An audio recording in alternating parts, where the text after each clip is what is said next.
And the Bears on the field, as are the Horns. And the question for Texas defensively, do they have the talent? And maybe more importantly, do they have the depth to get through this game against this 100-mile-an-hour offense for Baylor? I'll answer that second question first. Yes, they have the talent. Do they have the depth? I don't know. That's the big question. But when you start talking about what they can do up front, look no further than Malcolm Brown, number 90 on the inside. This is a powerful man, and he can change the game. He just has to be not worn out. And guess what? He's got a guy right next to him, Hassan Ridgeway, who's just as capable. Both those guys can control the inside, and if they can use those guys and play with a light box, and we'll explain that, there's a chance here for Texas. Don't go away. Historically, a series dominated by Texas. Recently, though, Baylor has crashed the Big 12 party. The defending conference champions taking on Texas in Austin in just a moment.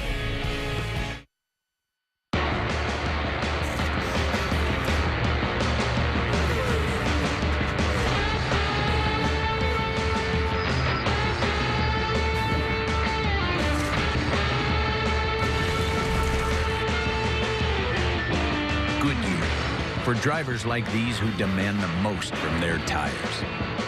And everything we've learned making these tires inspires what we roll into yours. Goodyear, more driven.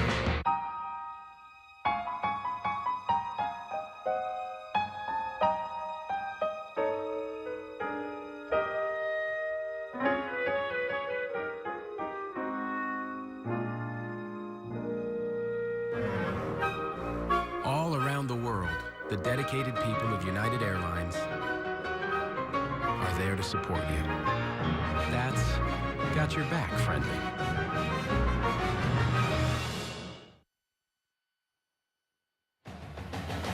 Welcome back to Austin. A picture-perfect day for football between Texas and Baylor. Bob Wischusen, Matt Millen just about set for kickoff.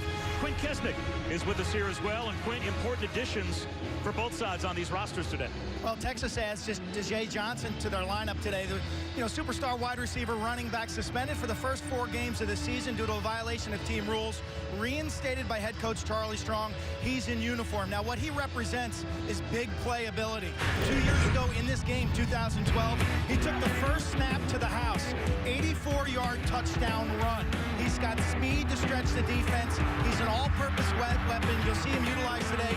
Push passes, jet sweeps, reverses, screens, and on kick returns. And that is speed that Texas has been lacking. Only 6 plays this season of more than 30 yards. DJ Johnson represents big playability.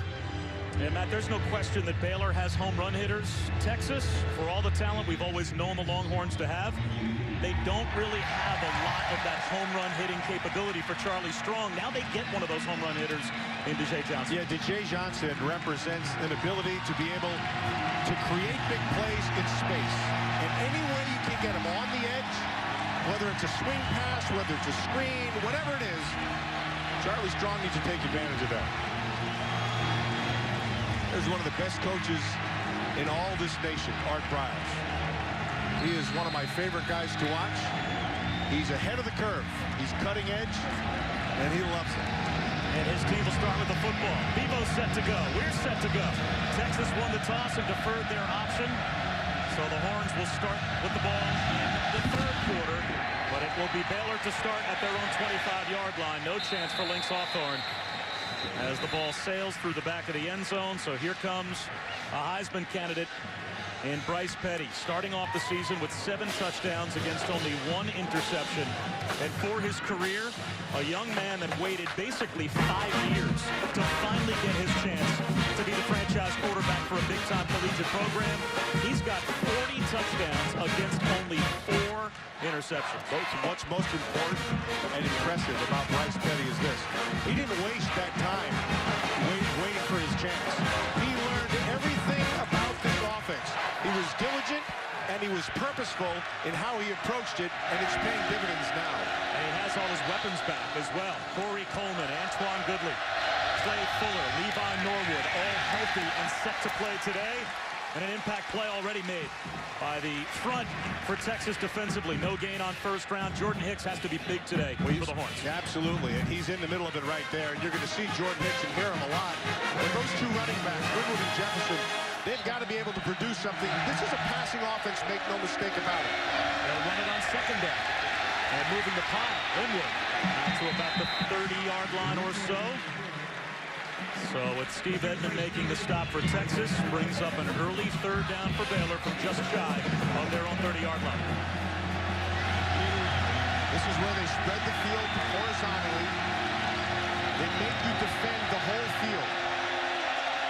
Texas needs to be able to handle all this inside with just 5 guys. That was what we would call a light box. They have 6 in there, but eventually they'll get to 5. Petty outside, finds Norwood right at the sticks. He might be a half-yard shy. I think he's short. Levi Norwood, by the nose of the football, is shy of the first down. 4th down and a foot for Baylor. Will they go for it from their own 35-yard line? The answer is yes.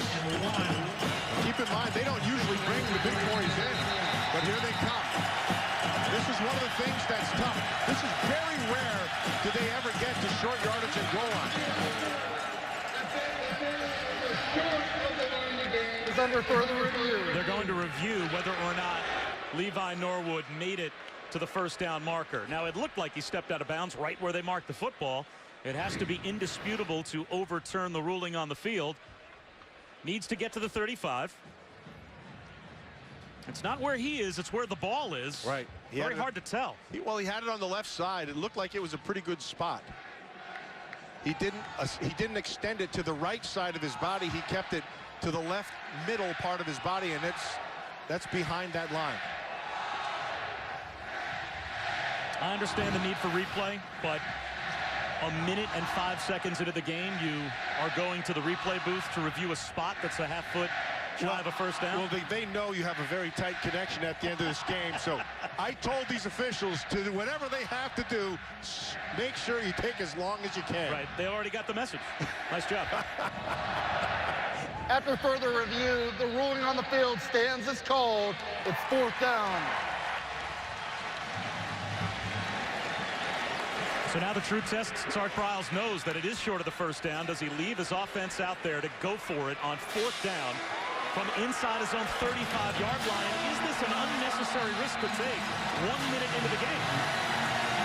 What's interesting, he brings his big people out. They believe they can get themselves a half yard. It's going to be big on big. Let's see if they don't get it to Linwood here. Linwood right up the gut. Does he have it? Texas thinks they've got to stop. All right, look where that linesman's foot. This guy right here. See that H on his back? It's whatever foot he puts it on. And it just has to touch. That's a first down. So Texas goes from celebrating to putting their defense right back on the field. That's all on Linwood. That's a phenomenal effort by Linwood. He was hit in the backfield. Watch this.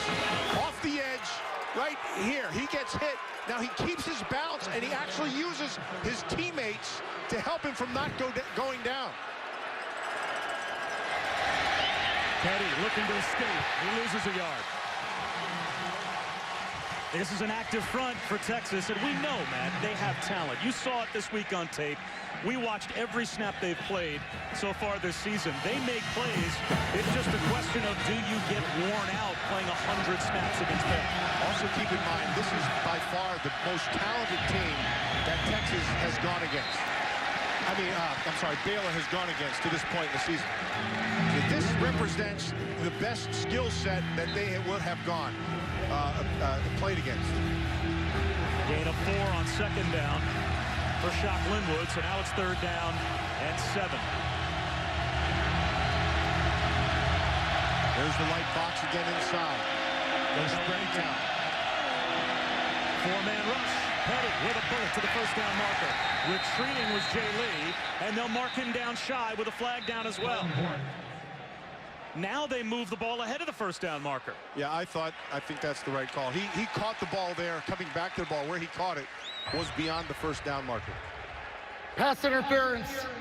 Offense. Number 32. 15-yard penalty. Repeat 3rd down. That's a big spot, though, because had he been marked down a yard shy of the first down, Texas might have declined the penalty and forced 4th and 1. Has shocked Linwood up there out of the backfield. And that's I don't get that call. So now it's 3rd down and a mile for Baylor. They have to get to the 45-yard line for a first down. Texas is playing them in the zone.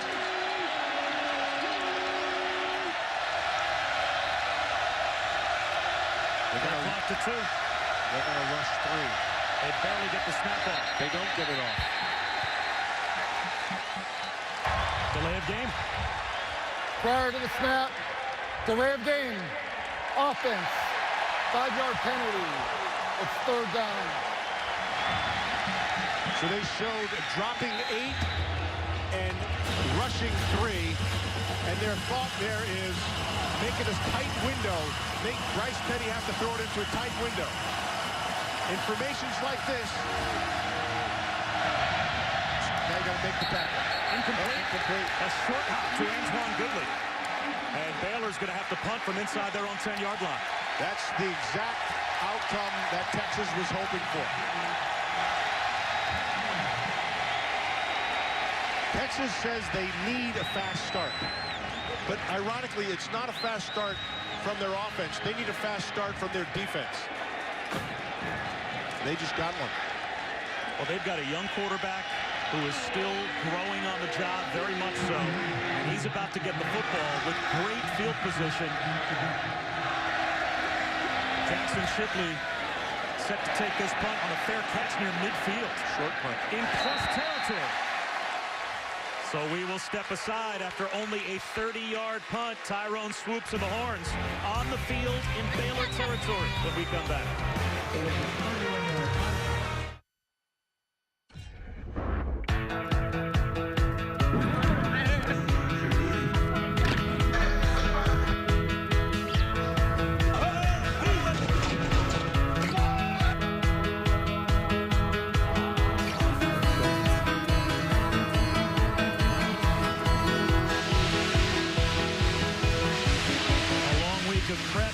Set for Texas and Baylor, including a Matthew McConaughey pep talk for the Longhorns this week. First possession for Texas starts with a Malcolm Brown cutback and a pickup of about 6.5 yards and a little bit of jawing after the play is over. Tyrone Swoops, the sophomore from White-Wright, Texas, gets the start at quarterback. Of course, he replaces David Ash. Ash was to be the starter this season, but headaches and dizziness after the opener against North Texas, coupled with the fact that he missed 10 games last year with a head injury, forces him into a retirement from football. Swoops under some pressure. Second down, lobs it down the sideline. Coming back to adjust to the football was Brown, but he couldn't hold on. Davion Edwards was there in coverage, so an early 3rd down for the sophomore in plus territory for Texas. The biggest thing that Tyrone Swoops will have to do is believe his eyes. He's at that stage right now where he sees it, but he doesn't quite believe it. Just on that last play, he had him on that wheel route. Get rid of the ball. Just, he's wide open, throw it. He waited and allowed him to be covered, and it's an incompletion. He certainly has left some plays on the field, and a little late coming out of the huddle here. Play clock down to 5 on 3rd down and 4. Play clock at 2, and he has to call timeout. So again, the maturation process of a young quarterback. A little slow getting out of the huddle, so we'll step aside. Big 3rd down coming up. ESPN College Football on ABC. Brought to you by AT&T. Send #X before you drive. No text is worth a life. It can wait. Nissan. Choose Nissan today for great offers on our most exciting lineup ever. Shop ChooseNissan.com. And the Home Depot. More saving, more doing. That's the power of the Home Depot. Barton Springs Pool, a man-made recreational pool in downtown Austin, popular venue for year-round swimming, as its temperature maintains a narrow range from 68 degrees in the winter to about 72 in the summer. And while we were busy watching film yesterday, Matt Millen was taking a dip. 3rd down and 4 after the timeout. Swoops, well protected, escapes the pocket. He'll run for it. And he's got the first down. Very important, but maybe unseen right there. The offensive line for Texas protected very well. They have been struggling mightily in this first part of the season. And against this defensive front, which I think is where Baylor's probably the most improved, that's a great job of protection and allowing swoops to get that first. And one of the biggest losses for Texas this season, Dominic Espinoza, the starting center, broke his ankle against North Texas to start the year. And around DeJay Johnson. This ball picks up 6. Well, check that 5. It'll be 2nd down and 5 as we take a look at our impact players. And this is that impact matchup, Matt, that you thought could determine the game. Yeah, Jake Rolison is just a sophomore center, and he is learning on the job. Andrew Billings is a star in the making. That guy is a little mini Vince Wilfork. He is as good as there is out there inside.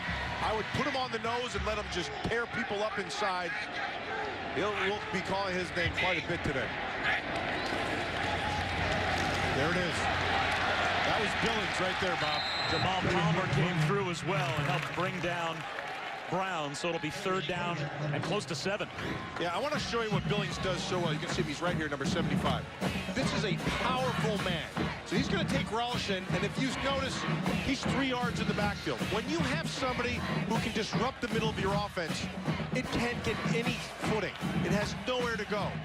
Billings is one of the top kids that I've watched so far this season.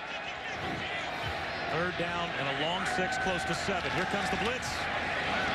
Over the middle, Shipley, the intended receiver. Crowd can't believe there was a call. Terrell Byrd was there in coverage, and it looked like he got an arm around Shipley, but no flag comes out. It'll be 4th down. Nicely protected. But you can see Byrd, there may have been something there, but you know, I'm an old defensive guy. So I think we need to clarify that. You're a bitter old defensive guy. That may be. That looks like good defense to me. Shipley did have great position, and he allowed the quarterback a spot to be able to throw it. But no flag, no call. That's what the old Raider used to say. How about this decision for Charlie Strong? You're kind of in no man's land where you might go for it here. Instead, he's going to try a 52-yard field goal with the junior Nick Rose. And now a flag thrown on the far sideline. Art Briles was all the way out to the numbers.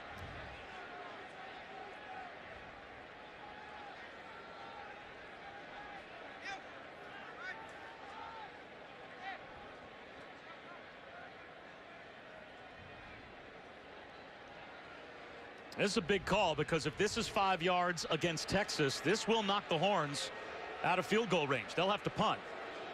They could try a 52-yarder. They're not going to try a 57-yarder. There is no foul on the play. We were in the process of pumping back up the clock, and coach came onto the field to bring to our attention a delayed game. No foul on the play. It's 4th down. That was maybe the nicest I've ever heard an official explain something. I'm not used to that. Everyone is fine. All is forgiven. Remain calm. All is well. Don't worry. And now they're set for a 52-yard attempt. Nick Rose, his career long, this year 42, and it's blocked. A line drive, and on the scoop, it's picked up. Baylor's got a good play on special teams. Terrell Byrd down the sideline. He'll take it the distance, and the Bears have the lead.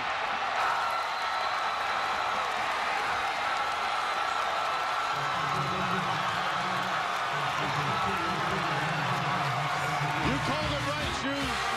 That didn't have a chance. Very low trajectory. The ball never got up because of the distance. He's going to have to try to put a little bit more into it. It's really low. And Burt gets it on the outside and has a convoy. It was just 6 quick.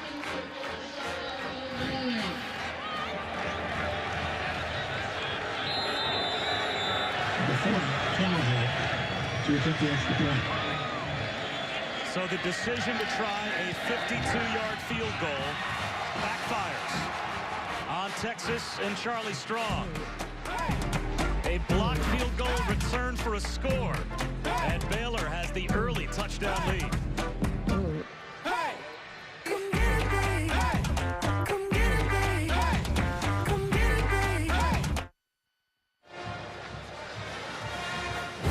Monday night, Russell Wilson Wilson and the Seahawks on the road to take on the Skins in an NFC matchup on Monday Night Football. ESPN at 8:15 Eastern. No other night is Monday night. That game also available live on Watch ESPN. Bob Wischusen, Matt Millen, Quinn Kesnick back here in Austin. And there is the man that made the big play, Bo Blackshear, 6'4", 300-pound defensive tackle. He got the hand up, although he didn't have to get it too high to block the field goal. Attempt by Rose, a line drive that turns into 7 for Baylor. And Texas about to get the football back, but down by a touchdown.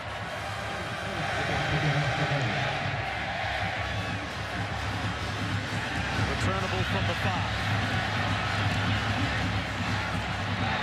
Fighting his way out to about the 26-yard line on the kickoff return. Pretty good field position for Texas after we check in with Robert Flores. Hey, Bob, Dr. Pepper conference update from the ACC right now on the Watch ESPN app. Clemson is up 14-0 on NC State. Deshaun Watson to Mike Williams. Full extension. Clemson and Death Valley leading 14-0. All right, Robert, thanks very much. It's a 7-0 lead for Texas, or for Baylor, pardon me, here at Texas. Now Tyrone Swoops goes to work from his own 26-yard line. Play action fake. A little flip in the flat. Open is Jonathan Gray. A pickup of nearly 7 on first down. Terrell Burt made the stop. Smart. They need to win on first downs, does Texas. They need to put themselves in a position where on second down, it's like second and 4 to 5. That represents a down where you can take a shot if you want to and still maintain a good third down opportunity. But it also gives you an opportunity to be able to try to pound it right here and get the first.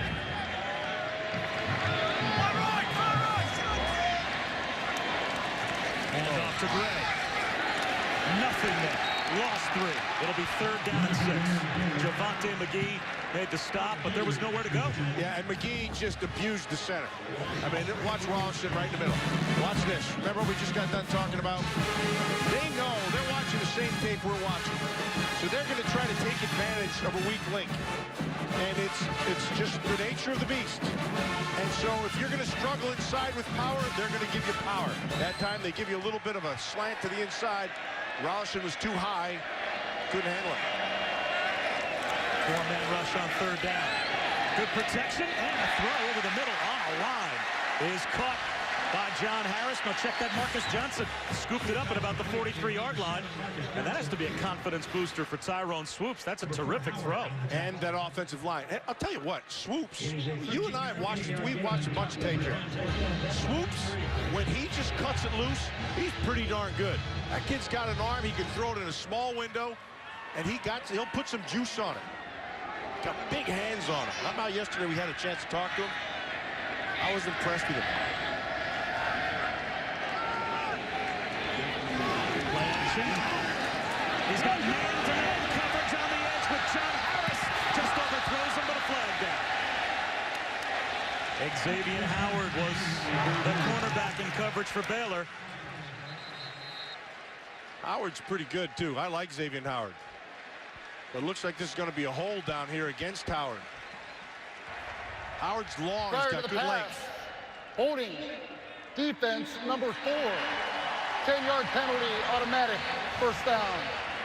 Matt, of the teams that we have called so far this season, Baylor seems to play their safeties closer up towards the line of scrimmage, even when it looks like they're in a cover 2 than most of the defenses we've seen. And it looked like on that play, and that's going to give you pretty much clear man-to-man coverage out on the edge, and Swoops tried to go downtown. Yeah, and so what they're doing is they're going to clear safeties that tight. They're putting a lot of pressure outside on your corners.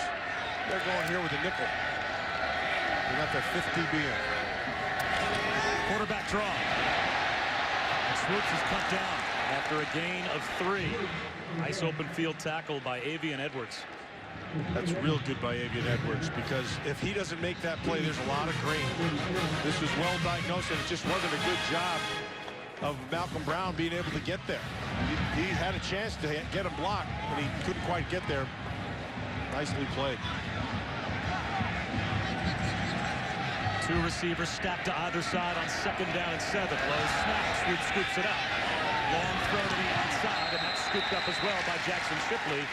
About 2 yards shy of the first down, so it brings up another third down, but much more manageable third down and 2. But I like the way Sean Watson, the offensive coordinator for Texas, is calling this game. He's not allowing the quarterback to do a sitting duck. He knows he's going to have some problems inside, so he's moving him a little bit, and he's taking advantage of Swoop's ability to be able to run. Swoop's been 3 for 3 on this drive, and that's exactly what they need him to be. Now they line up in a run look with Jonathan Gray, the I-back. Can they run at that interior of the Baylor defense? They'll try to. And finding a lane, picking up the first down on a spin is Gray. Well, there was a hole there for Jonathan Gray. And that's a third down conversion as Alfred Pullum came up and couldn't make the stop. Nicely done. They captured the edge, and Gray sees it. It's designed to go to the inside, but he bounces it outside.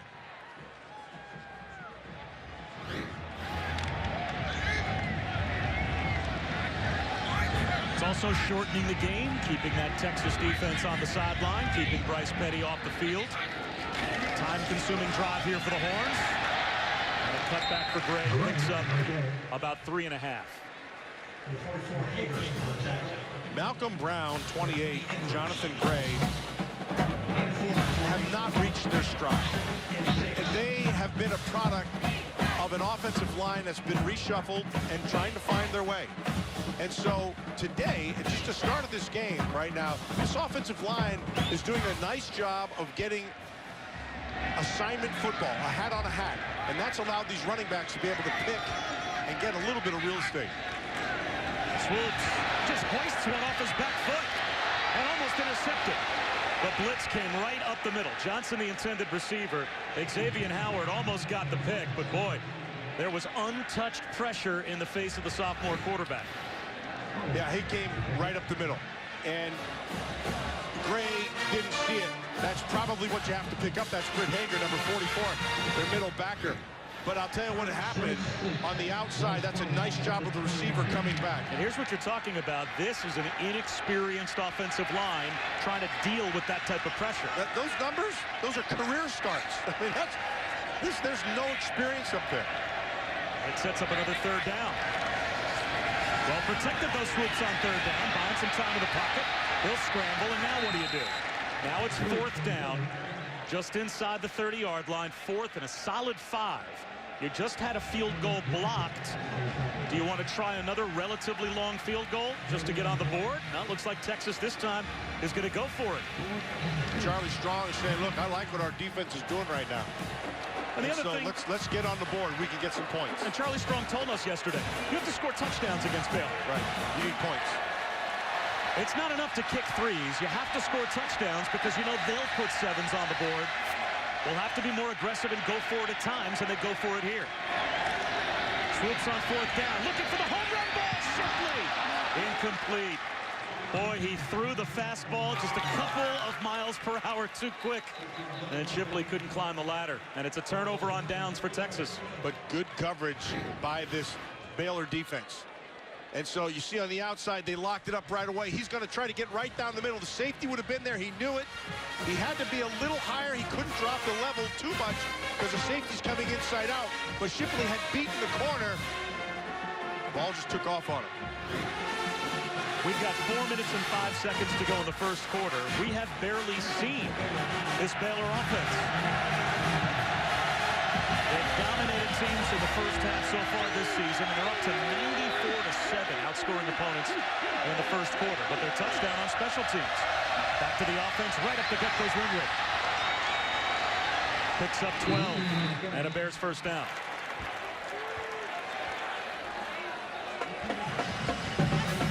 As soon as that ball is set, they are off and rolling. Petty under pressure. Throws it away. Smart.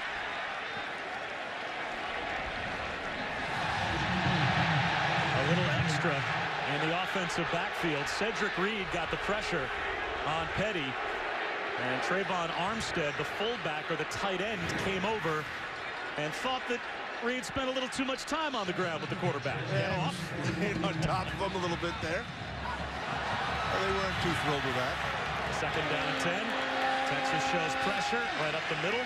It's a handoff to Linwood. It'll be third down and long again. Third down at about 8. Malcolm Brown made the stop.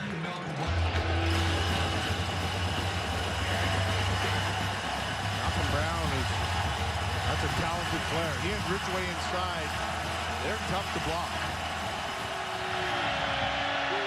Baylor came into today #1 in the Big 12 and #8 in the nation in third down conversions. But again, they have not played top-notch competition, to say the least.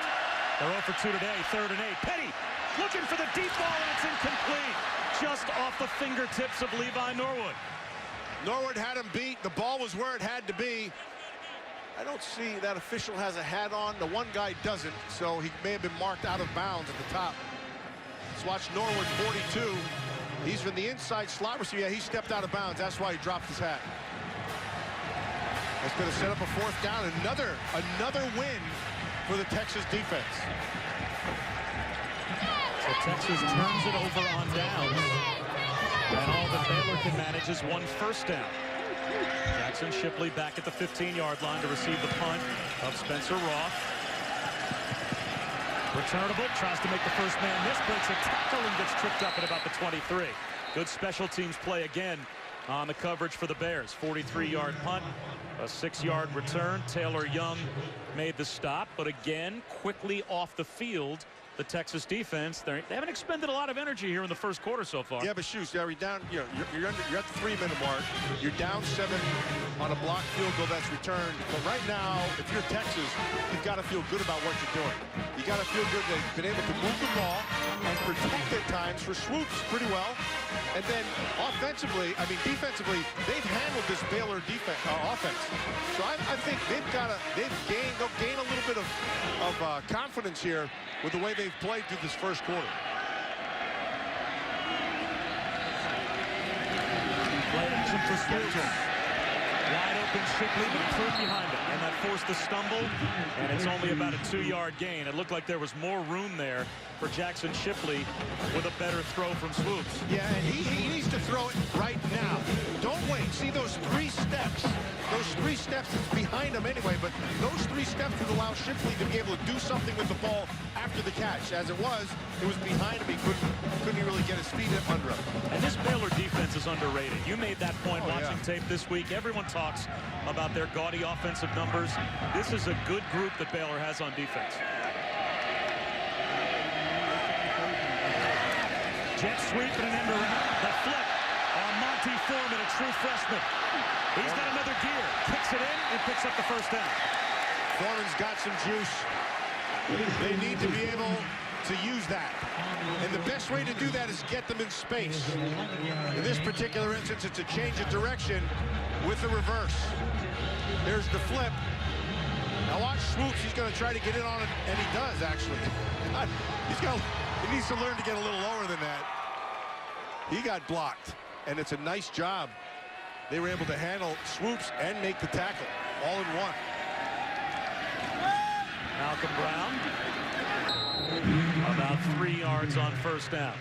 Well, talking to Sean Watson, who's been with Charlie Strong for a long time now as play caller, and also talking to Charlie Strong, they talked about these true freshman receivers and wanting to get them the ball and maybe get them more involved, that it shouldn't just be all on the top 3 for the Horns. They've got some true freshmen. Now, right now, they've got the veterans on the field. You can see Shipley and John Harris, but they've got some talented speed guys that can get in the mix. And you saw that on the reverse to Monty Foreman. Wide open. And again, he pulled the string. Malcolm Brown tried to scoop it up. Now it's another incompletion on an underthrow by Tyrone Swoops. Now they'll give him the catch and pick up about 4. Still sets up 3rd down and 4. That wasted opportunity right there, Shoes. He has him right now, and he's wide open. They did not cover him. Instead, he threw that ball short. Does a nice job of making the catch, but the opportunity to be able to get a big play is gone. Texas is 3 for 5 on 3rd down.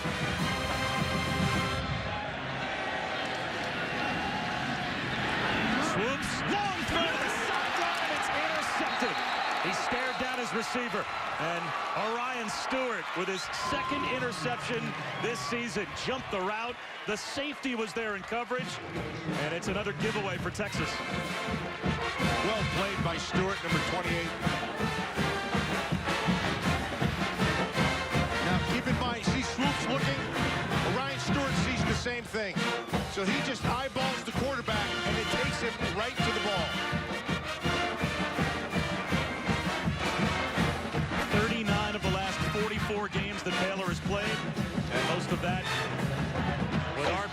here, and Phil Bennett calling the defense. They've got at least one takeaway, and they get one here.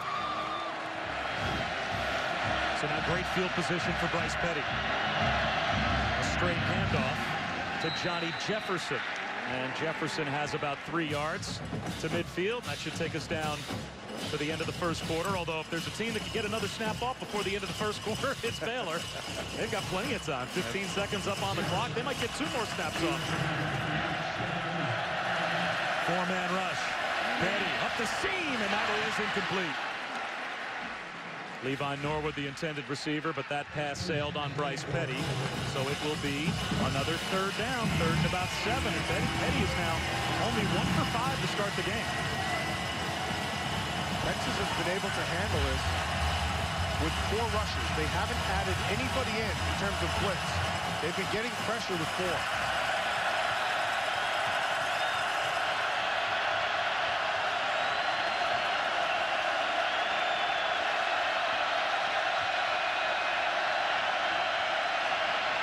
Right up the middle. That'll be short of the first down by about 1.5 yards. Johnny Jefferson got to the 45-yard line of Texas. And that will take us to the end of the first quarter with a decision to make for Baylor. When we come back, we'll return to Austin, Texas, following these messages and a word from our local ABC stations.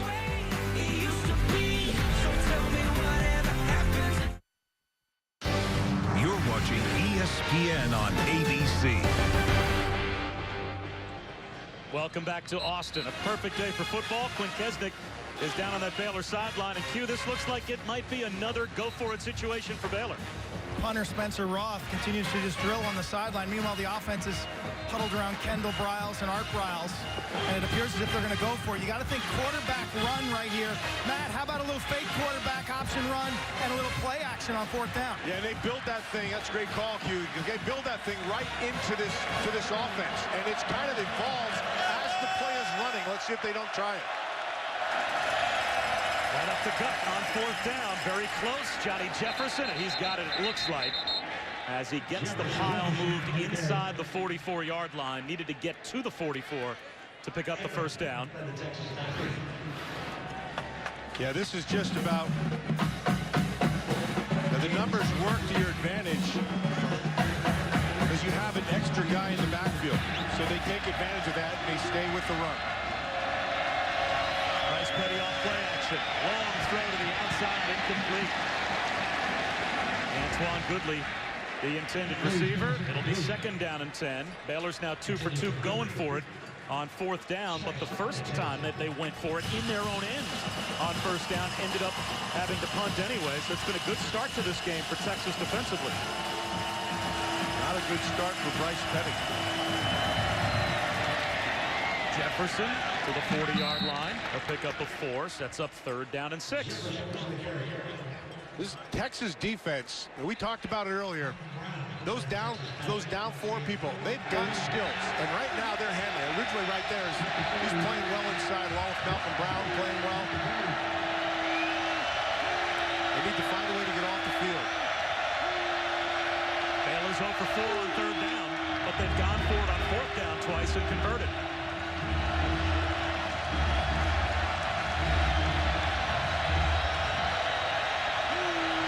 Texas looks to bring pressure. There goes Bryce Petty. Flag down.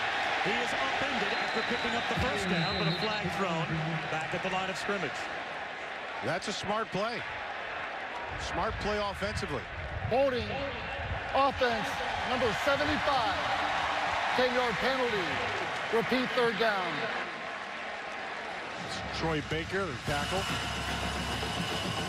That's not a smart play. You can see him right there in the middle, number 75, right over here. So he gets right there. They're going to call that every time. Sets up this 3rd and about 15.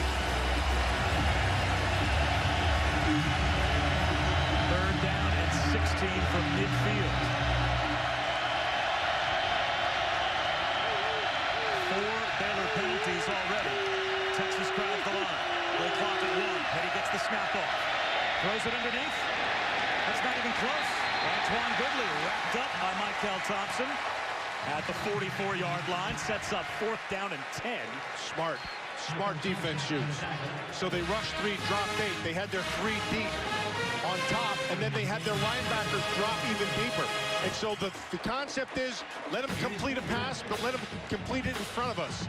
And Goodley's the guy who gets the call. They make the play. Good defense. Third punt for Spencer Roth. He's only had 12 kicks coming into today. 3 here in the first half. The intentional end-over-end kick simply calls for a fair catch and fields it inside his own 10-yard line. The only touchdown scored so far on special teams by Baylor. They've got the 7-0 lead.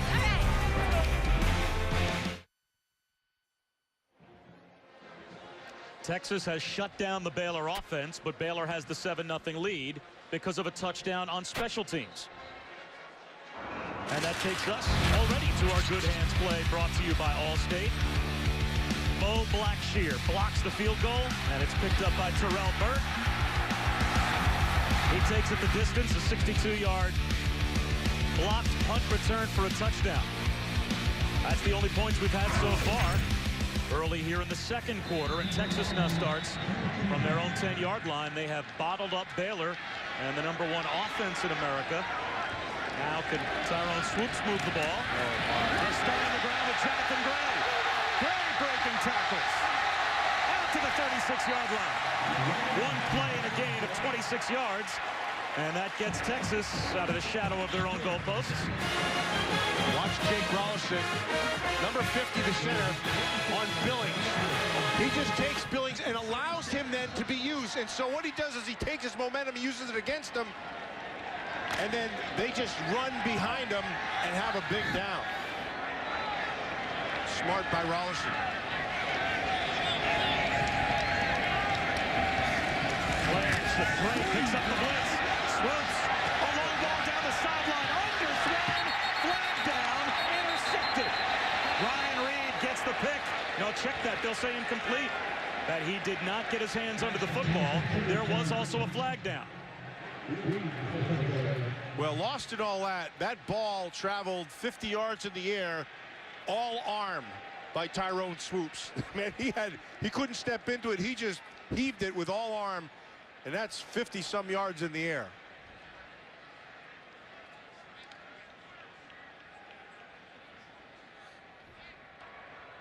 There is no foul on the play for pass interference. It's second down.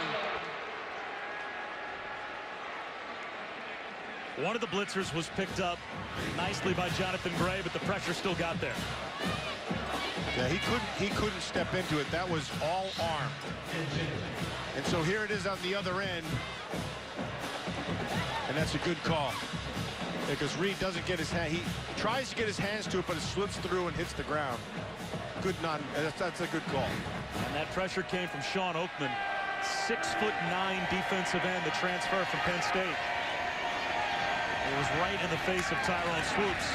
Swoops wants the deep ball again. Looking for Marcus Johnson. And Johnson couldn't make the over-the-shoulder catch. And quickly, let's go back to the studio. Check in with Robert Flores. All right, Bob, AT&T inside the headset. TCU's B.J. Catalon gives them a 14-0 lead. But Oklahoma has replied with 2 touchdowns of their own. They're now tied at 14. OU in Fort Worth today. They'll be in Dallas next weekend against the Longhorns. So the Red River rivalry next week. And who knows where Texas and Oklahoma might both be in the Big 12 standings based on what happens today. 3rd down and 10, though. Another incompletion for Swoops. Blitz coming. He's flushed out of the pocket again. Floats it to the sideline. Flag down. Incomplete pass for Jonathan Gray. And it's going to be holding against Texas. They'll decline that. So it Phil Bennett. Offense number 74. The penalty is declined. It's 4th down. Phil Bennett is the defensive coordinator for Baylor. And so what he's doing right now is it's called green dogging. And so they don't commit to 100% blitz. what they're doing is they're having their linebackers read the receivers coming out of any back in the backfield or in there for a block. If they stay in, then they come and bring pressure. If they release, then they take it. And so what it does, it creates kind of an uneasiness for the quarterback to see who's coming and who's not. A wobbly kick. Levi Norwood can't field it, though, and it stays in bounds and takes a bit of a Texas hop inside the 20-yard line. So it's killed at about the 17, 47-yard kick. Baylor's got the ball in the lead when we come back. Every day of its existence. If you've had it, you know why. 1st and 10 Baylor. They've done nothing to speak of offensively. They have had 3 possessions and have not gained more than 15 yards on any of them so far. Here's Bryce Petty, wide open. He'll get more than 15 yards on this play. Antoine Goodley up the sideline. Michael Thompson bumped him out, but Antoine Goodley, who missed a couple of games against Northwestern State and Buffalo with a quad injury, a welcomed return last week, 114 yards in the win over Iowa State. Breaking tackles, good run by Shot Linwood. He fought hard for about 4. Good balance. Refuses to go down. Yeah, watch his balance. There's the difference in the play right there. And then it just runs through tackles. That's good determination.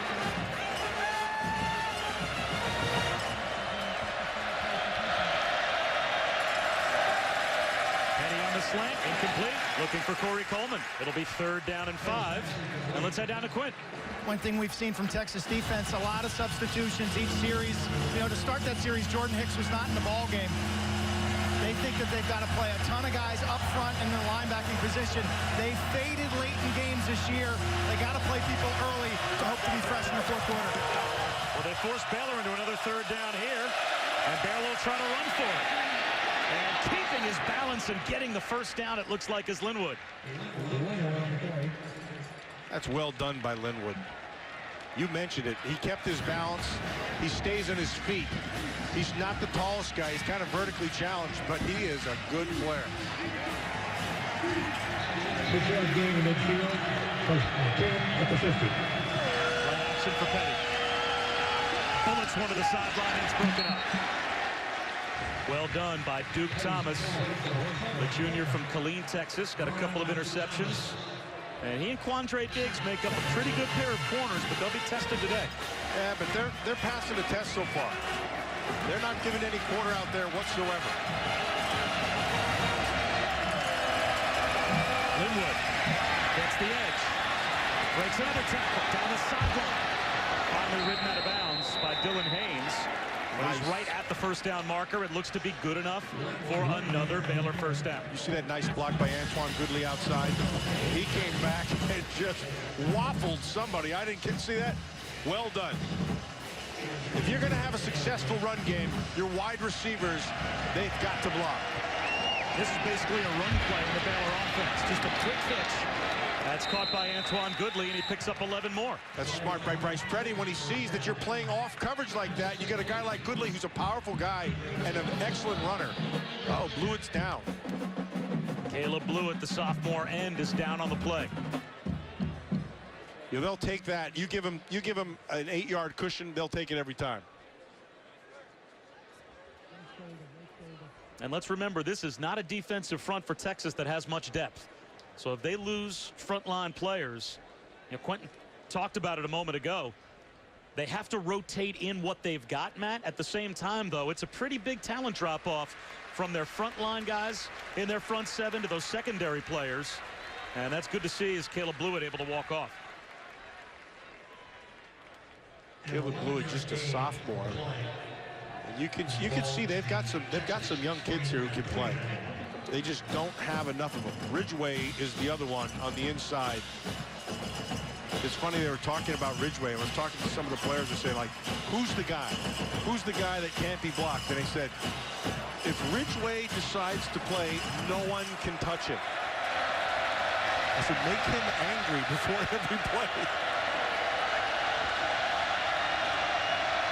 Charlie Strong calls Hassan Ridgeway Green Mile. That's how big he is. Right up the middle. The 8th play of the drive picks up about 4.5 more for Baylor as Johnny Jefferson is brought down by Cedric Reed. 2nd down and 6. Yeah, both these runners are good inside runners. Right up the middle again. Jefferson spins, works out about 2 or 3 more yards. Texas was barely set when the ball was snapped. This is where they've got to get set. They've got to get ready. Doesn't matter if you're tired, you got to push through it. I'll try and run for it again. Bouncing off tacklers is Jefferson, and he's got the 1st down. It'll be 1st and goal. He was stopped on a play that was designed to go up the middle, but bounced it outside. Yeah, the difference between when you watch good defenses and bad defenses is the edge. Holding the edge, keeping a strong edge. That time they did not keep the edge. Jefferson found it. 1st and goal. Quarterback run for Petty. And he's inside the 5 to the 4-yard line. Malcolm Brown brought him down. You know, Petty, you can see as he's gotten a little more healthy, he feels better. He'll use his feet more and more. He's using it more now than we've seen him on tape the first 4 games. Petty, he'll try to run for it. Lowers his shoulder at the goal line. Is he in? No signal yet. Touchdown Baylor. Bryce Petty is able to knock it through his 19th career rushing touchdown. And it's a 2-score lead for the Bears. Well, he wants the quick throw, and it's taken away. So he just pulls it down and uses his instinct and then his strength at the end. Troy Hall there giving a little bit of resistance, but doesn't quite get there.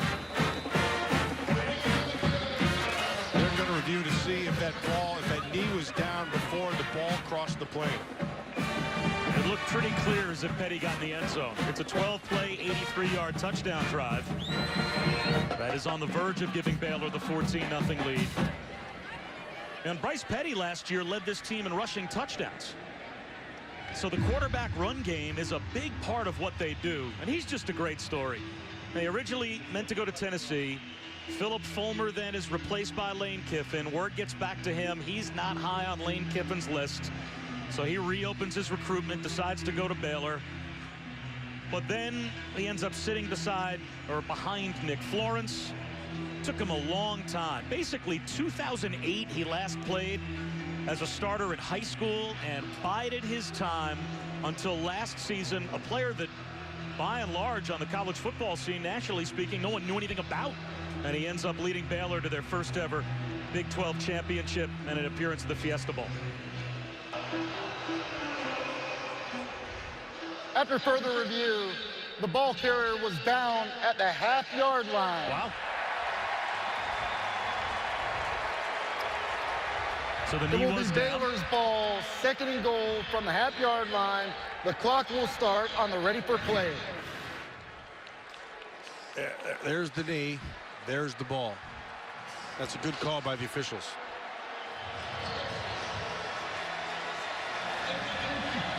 So that will at least give the Texas defense a chance to play goal line. They need to be stout inside but hold that edge. Because these running backs have started inside then bounced it to the outside. Well, check out the size of the fullback. Laquan McGowan at 390 pounds. There to push the pile. Did Linwood follow him in? Baylor thinks Linwood got through. I don't look at the head linesman down here. It's not marked. They untangle the pile.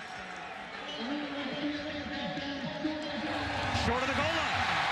It's 4th and goal from inside the 1.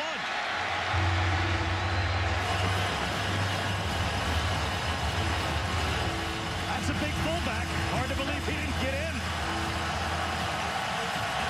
Baylor will go for it on 4th and goal. Petty on the quarterback sneak. Moves the pile. Is he in? Texas thinks they have a stop. Did Texas just put together a goal line stand? And they did. Steve Edmonds stacks the middle, and Petty can't get it over from a half-yard out.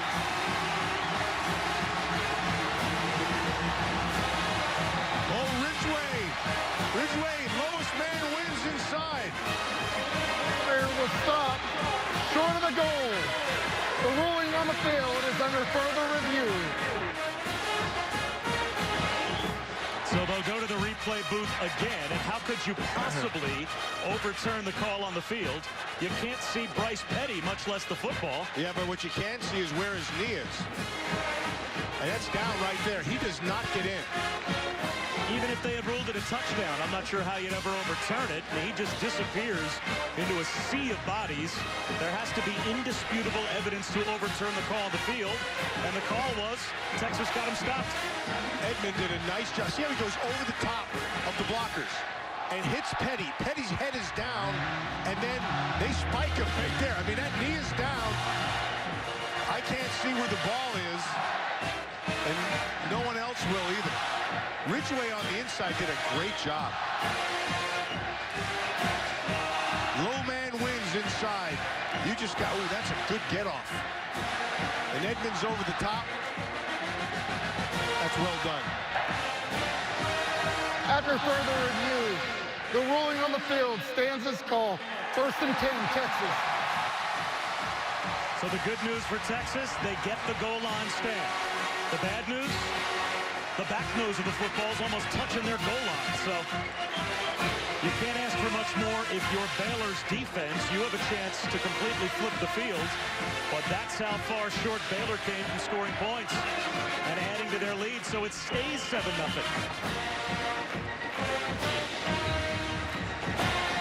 14-play drive that results in no points. And now Texas has it back inside their own 1.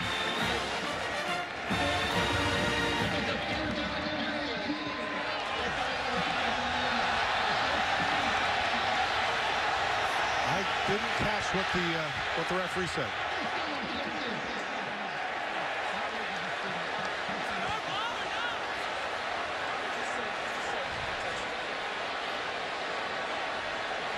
Our referee, Reggie Smith, his microphone appears to be working inside the building, but we're having a hard time hearing it in terms of our television feed.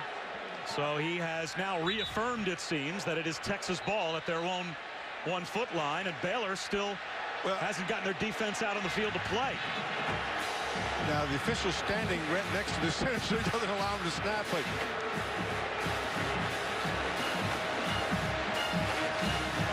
Baylor seems completely confused for some reason on their sideline. Bryce Petty As to what the scenario is for some reason they've got offensive players coming back out on the field.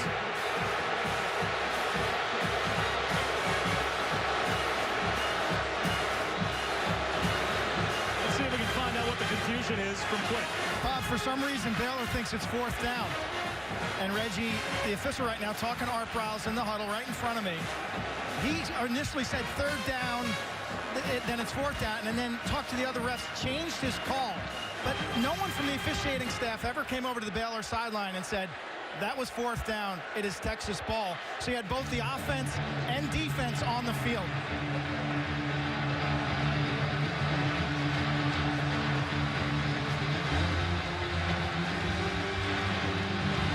that was 4th down. Oh, they're still trying to get it sorted out with Art Briles and the Baylor sideline. It's not going to go. Yeah, it's defense. Yeah, that was a stop on 4th down. I mean, so maybe some confusion as to what down it was on the Baylor sideline, but the clear indication here inside the building to everyone else was that it was 4th down. Texas gets a stop, and they have the ball inside their own 1. It looks like they might just try and create some room. Tyrone swoops on a quarterback sneak, picks up about 1.5 yards. And Malcolm Brown was back in the backfield trying to help pave the way for Tyrone swoops. I know you're not allowed double numbers. Are you allowed double names? Can you have 2 Malcolm Browns in the backfield at the same time? yes, you can. I don't know if they're I don't know if the people are ready for that. But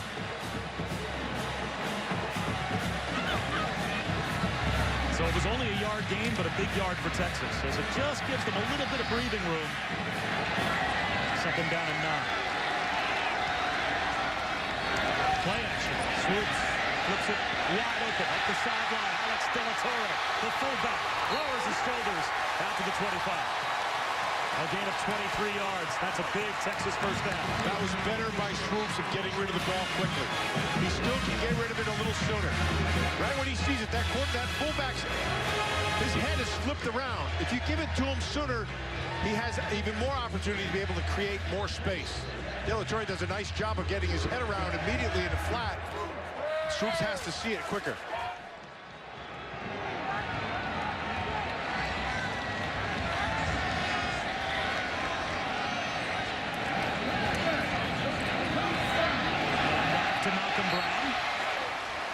Gets across the 30 as we head back to Robert Flores.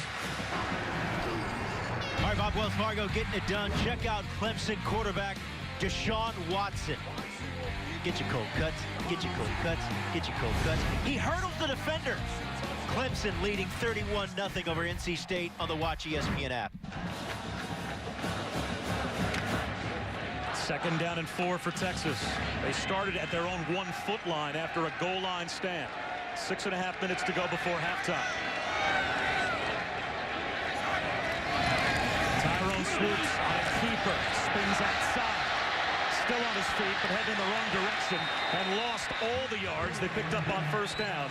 Eventually, Bryce Hager, leading tackler for Baylor, came up to make the stop.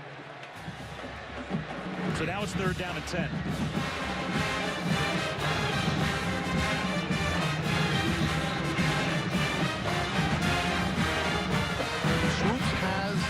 Some mobility. He's not a runner.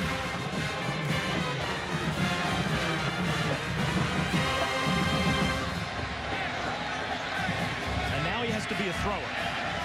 You'd think on 3rd down and 10. They spread the field with 4 receivers. Looking for the true freshman Lorenzo Joe. And there's the flag. Xavier Howard again was there in coverage. And that's going to give Texas a first down. Prior to the pass, holding, defense, number 4, 10-yard penalty, automatic first down. Xavier Howard he's physical. And there's the hold. He held the inside arm. It was unnecessary because he had the coverage all over him. He's very good at the line of scrimmage. He's got good length. He uses his hands and feet extremely well right at the point. And that was one he didn't need to have to give that little tug on. Big first down for Texas to their own 35. Play action for Swoops. Up the sideline, he's got jet swing. And Matt, how much on tape did we see of Texas play action fake, Tyrone Swoops getting him on the move? Most, as Swain comes up hobbling, most of his completions, at least solid throws, seem to be from the pocket. He's used misdirection effectively here in the first half of time. Yeah, I think that's Sean Watson. Sean Watson knows that he has a decided disadvantage inside against that rush. And they're also blitzing him off the edge, so he's trying to get outside that edge, which has been working well for them so far. 2nd down and 3 and a drive that began at the 1-foot line. Trying to turn the corner is Brown. Flagged down. Another penalty marker back at the line. Yeah, that's going to be a hold.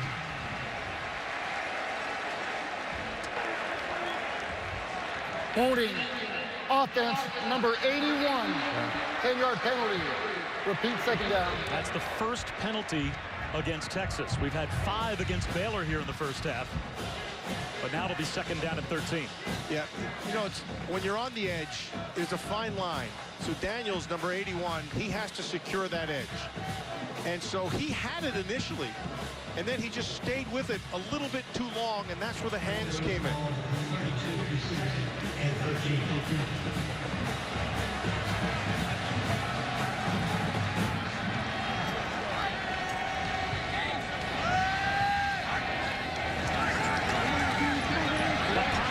Pushed right back into the face of Swoops, and he escapes. Great job of finding a little room to wiggle through and scramble for 10. 3rd down and 3, and now a Swoops chant goes up here in Austin. Look how many they're rushing. It's only 3. He feels the pressure because he can't find anything downfield. There's 8 men drop. small windows. So he makes the right decision and sets up this 3rd and 3.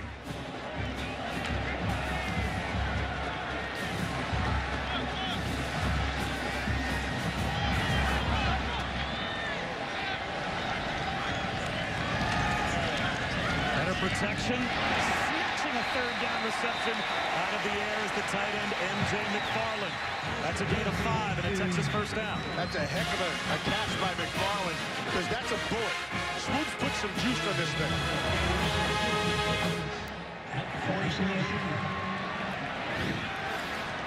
Let's head down to Quint.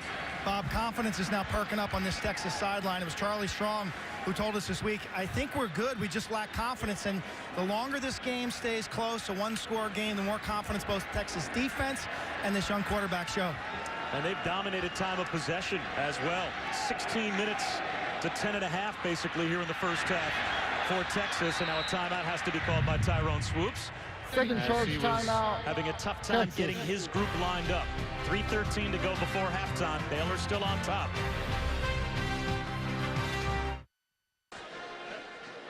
Welcome back as we take a look at our Pacific Light game summary. Only 1 touchdown on the board so far, Matt Millen.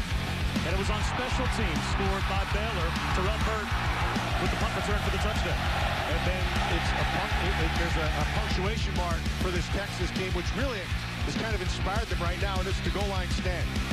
And it was a 14-play drive, and they hung in there, and they're now on the back end of that, 53 yards away from a score. And pardon me, the blocked field goal return for the touchdown, but Texas with a drive here, and there's Shipley sliding for a catch at the 40-yard line. Nice throw by Tyrone Swoops. A gain of 13. Sean Watson is calling a heck of a game. He is keeping this Baylor defense off balance. He's moving them out of the pocket. He stays in the pocket. He's running the ball effectively. They can't get a bead on Swoops. Swoops is in and out of the pocket, and they're offsetting it with good running game. Or a solid running game, I should say. Swoops right now is 4 for 4 on this drive.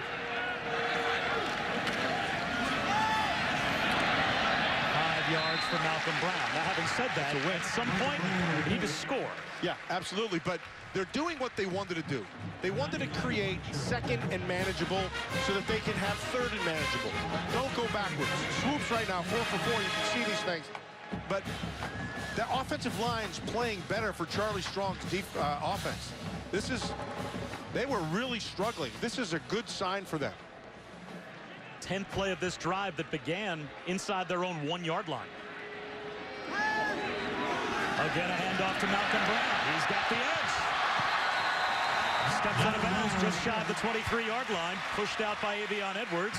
But that's another Texas 1st down, a gain of 13 more. Geez, Malcolm Brown is going to be one of those guys that they're going to say, where the heck did this guy come from? And they say, well, his offensive line was kind of a work in progress. He'll get to the next level, and he's going to play. This is a good player. He's got good balance. He can make you miss. He's a good inside the tackle runner. Catches the ball well. Swoops on a designed rollout. Wants the throwback screen. Brown has it. Gets a block. Gets to the sideline. Flag down.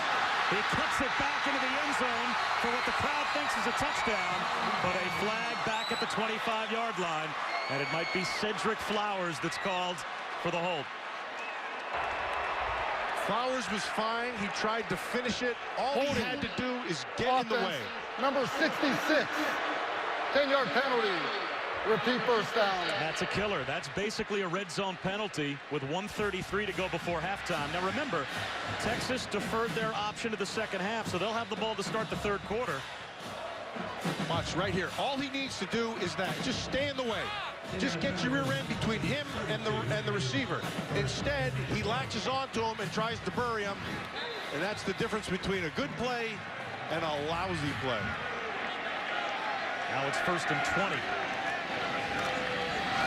Bouncing outside, Jonathan Bray. He's down the sideline with authority on Orion Stewart. And a flag comes out. A flag thrown after the play was over. This Texas team is finding themselves.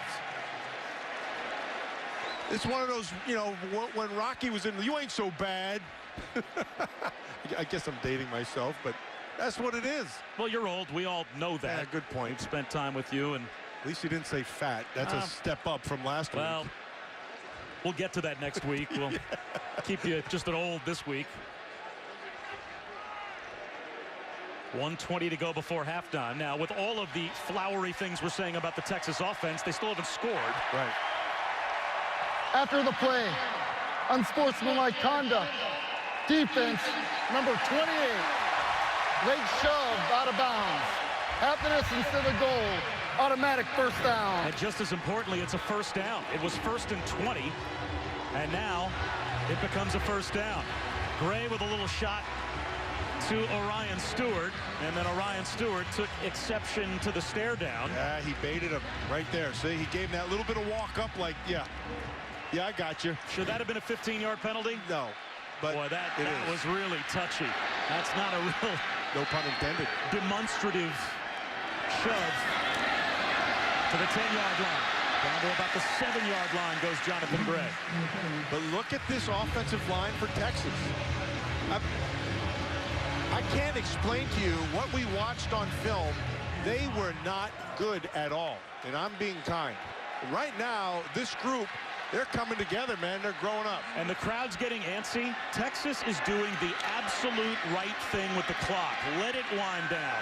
Don't give Bryce Petty any time before halftime. The best thing you can do is score with 20 seconds to go. 13th play of the drive, second down. Swoops on a keeper. Down to the 1-yard line at the goal line. Is he in? No. It'll be 1st and goal, though, from the 1-yard line. And now I would expect Charlie Strong might think about letting the clock wind down and calling a timeout. He wants a timeout now. It is 1st and goal. Charlie has played this thing perfectly. Timeout. Texas. We're going to step aside during the Texas timeout. Swoops comes this close to getting the Horns on the board. 1st and goal when we return. 3rd and final timeout. Only moments away from John Saunders, Mac Brown, Danny Cannell, the Cooper Tire halftime report. A look back at today's early action, including a huge win down in Starkville for Mississippi State. They'll take a look at tonight's big matchup in the Big Ten between Nebraska and Michigan State. And a look at some first half highlights as well, but not before we end the first half with Texas right on the doorstep. And they want to go hurry. They'll try and sneak it with Swoops. That was ugly. The ball pops out. Baylor thinks they might have it at the bottom of the pile as the clock stops with 29 seconds to go. Is Texas going to come away empty? Did Baylor come away with the football inside the 1? There's a lot of fighting going on under there. Who has the ball? No signal yet. Baylor's got it. Texas goes on the field is a fumble short of the goal line. Recovered by Baylor. First down. And they fumble it inside the 1. It didn't. I don't know if he got it right from the start because his body language was, he went side right there. Yeah, he never got it. He never got that ball. Yeah, Charlie Strong's got to be. I mean, obviously he's upset. That's they did everything they were supposed to do all the way down to the half-yard line, and then they fumbled it. And it was on the exchange. Swoops never had that ball. It came out bad. Either he pulled out too soon or it was a bad snap or something, but it didn't happen. And Bo Blackshear got the recovery. So Bo Blackshear not only recovers the fumble inside the Baylor 1-yard line to stop Texas from scoring before halftime, he blocked the field goal. That set up the return for Terrell Burt, the only points we've had here in the first half. So Texas is out of timeouts. All Baylor has to do is get the ball across their own goal line, and Petty will just quarterback sneak it forward, and that'll end the half. Texas starts the 3rd quarter with the ball, but they still have no points on the board. But a would-be 99-yard drive short circuits with a turnover. Yeah, and that went wrong for them. But there's a lot that went right for them in this first half. And they can take this first half and say, look, we can do this. This is very doable. We can handle their front. We can handle their passing game. We can handle this offense. We're good enough offensively. That's a very positive thing for Charlie Strong's team. Well, that might be a positive for Charlie Strong. He can't be happy, though, right now. He's down there with Quint. Coach, a dramatic change there. What did your quarterback and center tell you when they came over to the sideline? This is quarterback and center exchange, fumble the football. How do you best describe the play of your defense so far, Coach? Well, we're playing well. We kept it out of the end zone. We just got to keep going. They got the 7 on the block field goal. Thanks, Coach. Oh, he is not happy. A frustrated Charlie Strong, who believes this game should be tied at halftime. Instead, Baylor makes a huge play on special teams. They get a stop and a takeaway inside the 1-yard line, and they shut out the Horns in the first half. 7-0 Baylor at the break. We head to the studio. The Cooper Tires halftime report following these messages. And a word from our local ABC stations. You're watching ESPN on ABC.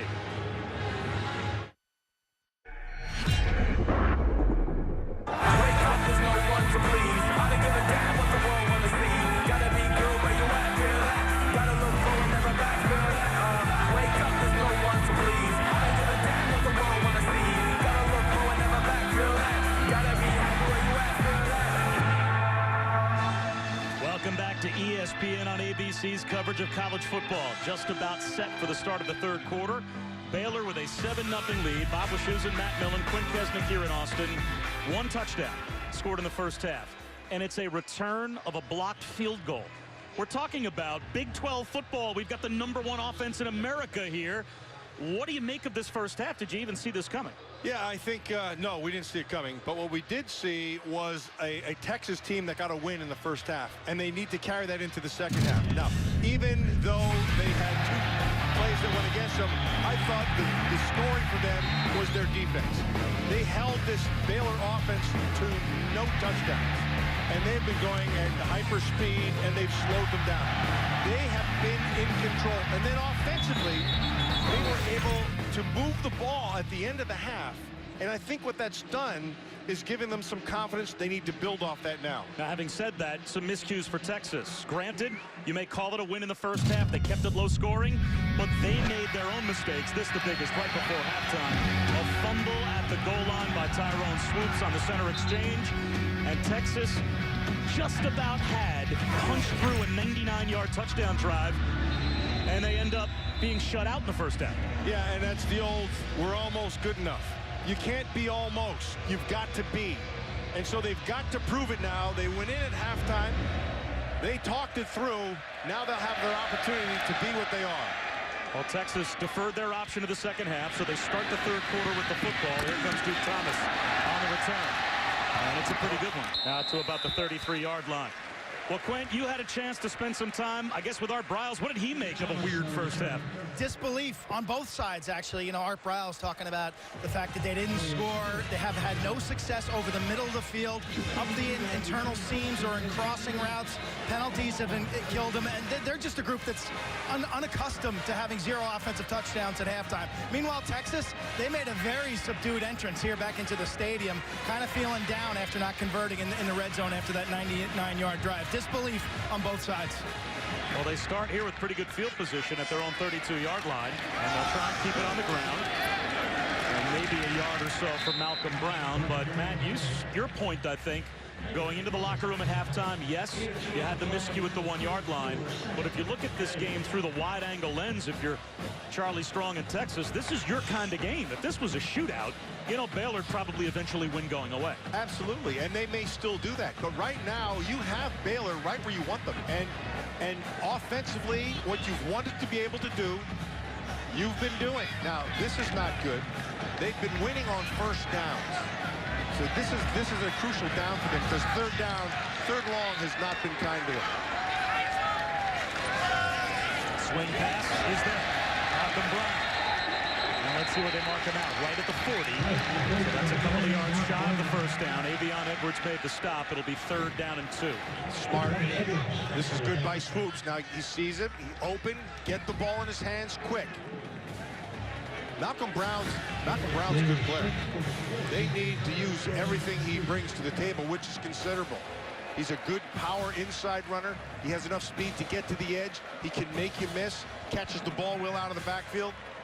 Well, the combination of Malcolm Brown and Jonathan Gray last season combined for close to 1,700 yards rushing.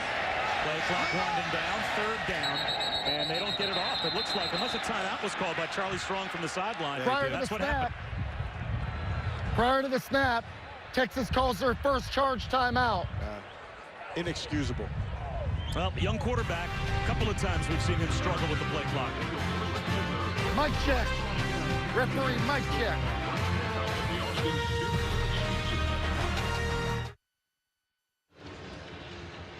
Great college football doubleheader on ESPN tonight at 7 Eastern. College football primetime presented by Hampton Hotels, Auburn, and LSU. Then at 10:30, Utah, UCLA. Both games live on Watch ESPN as we take a look at our college football rankings. Brought to you by Chick-fil-A, and how different might this list look when the next AP Top 10 poll comes out. Oregon has gone down. Texas A&M has gone down. Notre Dame is in a dogfight right now with Stanford. You've got Baylor struggling here in Austin. There's a lot that could happen between now and the end of what could be a crazy college football Saturday. Swoops on third down, fights off the sack, finds an underneath receiver but short of the first down. Fighting to try and get to the marker is an MJ McFarland, but he looks to be a yard short. And on 4th down and 1, Charlie Strong will undoubtedly kick it away. The concept of the play is good. They just don't do a good job in their what do you call it? Drawing a blank. Having one of those old mental things. As we pointed out earlier, you are old. Yeah, exactly. Execution, that's a hard word. Yeah, it was in the execution. It's a wobbly kick, but this could work out nicely for Texas.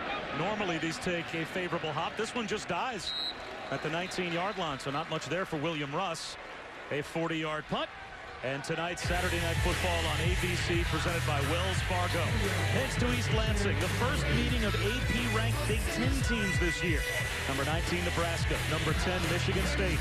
Saturday Night Football tonight, 8 Eastern, 5 Pacific on ABC.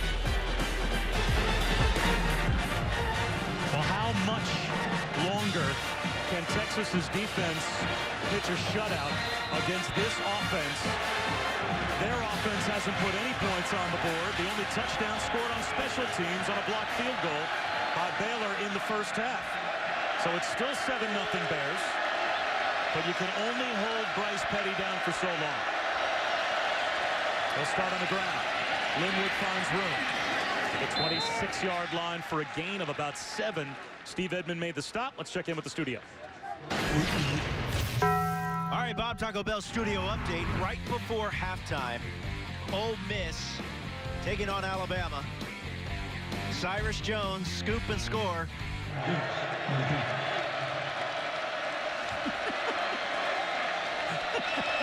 That was well covered.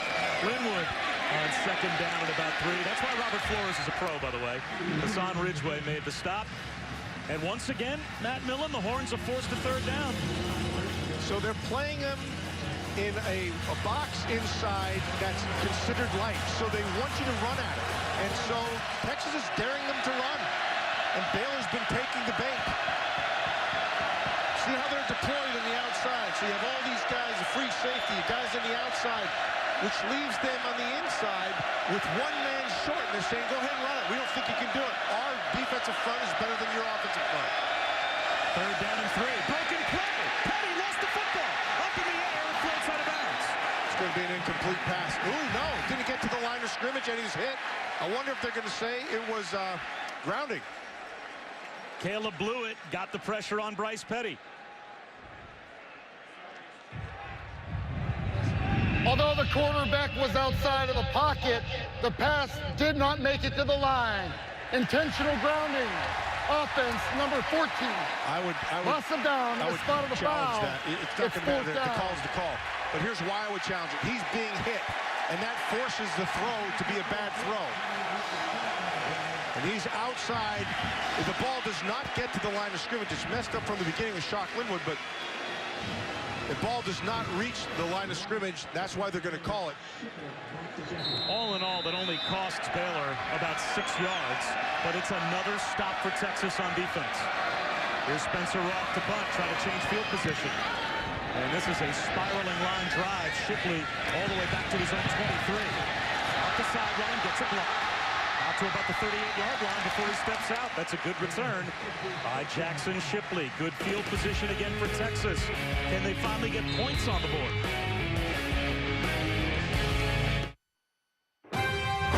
ESPN College Football on ABC. Brought to you by your next truck, Ford F-150. Synchrony Financial. Banking, loyalty, analytics. Engage with us. And the new Dollar Cravings menu at Taco Bell. Live Mas. The Pennybacker Bridge bridges Lake Austin and connects the northern and southern sections of the Loop 360 Highway, also known as the capital of Texas Highway. The bridge, Matt Millen, named for Percy Pennybacker, who was a pioneer in the technology of welded structures. Do you see how much you learn when you hang out with me? Yeah, I did notice that. What you didn't know was he was a linebacker. First and 10, Texas. At their own 36. Back to the offense, back to the air, swoops. Down the sideline. Lobs one into double coverage, and he's got a connection. What a catch, splitting the DBs. John Harris, and a late flag comes out. That's going to be for excessive celebration. It's a gain of 34 as the play stands. Did Harris just cost his team 15 yards? This is a well-thrown ball. That's the only place it could have been. That's a 15-yard penalty? That's just speculation by me. Let's check. The flag dropped out late.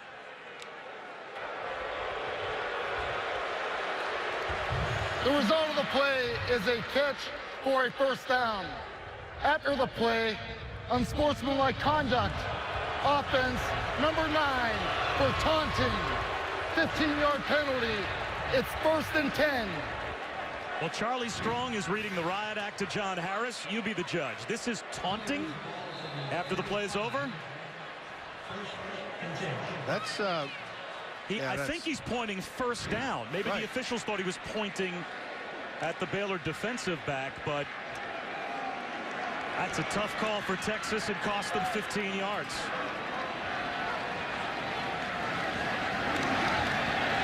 Swoops on the keeper, and he gets stuffed after a gain of a half-yard by Andrew Billings. Okay, so who do you have to make a play for you? If you're going to use their feet, DJ Johnson, who's in the game right now, 2-3, that's a guy you got to get on the edge. Now, Baylor knows that too, so they're defending it that way. They need to be able to get some consistency in this passing game. They've not been able to do it. They've got to find something. They've been running the ball pretty well, though. Play action. Swoops out on the edge. Down the sideline. Too high. Overshoots Lorenzo Joe, the true freshman. Adam. And now it's 3rd down and 9. They had him. He had Joe wide open. That's a bad throw. He just now in that particular time, Swoops just needed to slow himself down a little bit because he had the time. You don't have to rush it. Gets his head turned around. His shoulders are nice. Now just take your time. Coming up on the inside, but Swoops had enough time to be able to make that throw.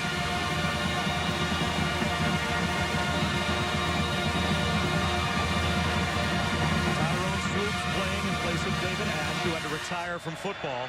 So unexpected as the starter for Texas, and now a false start. 2 big penalties on this drive for Texas, hurting them badly. False start. Offense number 65, 5-yard penalty. It's 3rd down. So minus the taunting call 3 plays ago, it should have been 1st and 10 for Texas at the Baylor 30-yard line. That's Marcus Hutchins right there. He's going to just give a little bit right there. And you get the taunting call and that false start costing Texas 20 yards. And a couple of failed plays on 1st and 2nd down to boot. And now it's 3rd and 14 back to midfield. Swoops under pressure and down he goes. Sean Oakman, sack number 5 this season. Penn State transfer, 6'9", 280 pounds. Plays with very good leverage. You can see him up in the top side. Number 2. He's got good leverage. The thing is, they tried to keep it back into his side. That tackle, his set, was wrong. He stepped, instead of his first step being back, he stepped wide. He saw that, took the inside, the back couldn't handle it, and it's a big sack. So here's Russ to punt again. Levi Norwood to receive. Another wobbly kick. Norwood calls for a fair catch and fields it on his knees at about the 17-yard line. Will step aside. Still Baylor in a low-scoring game by a touchdown.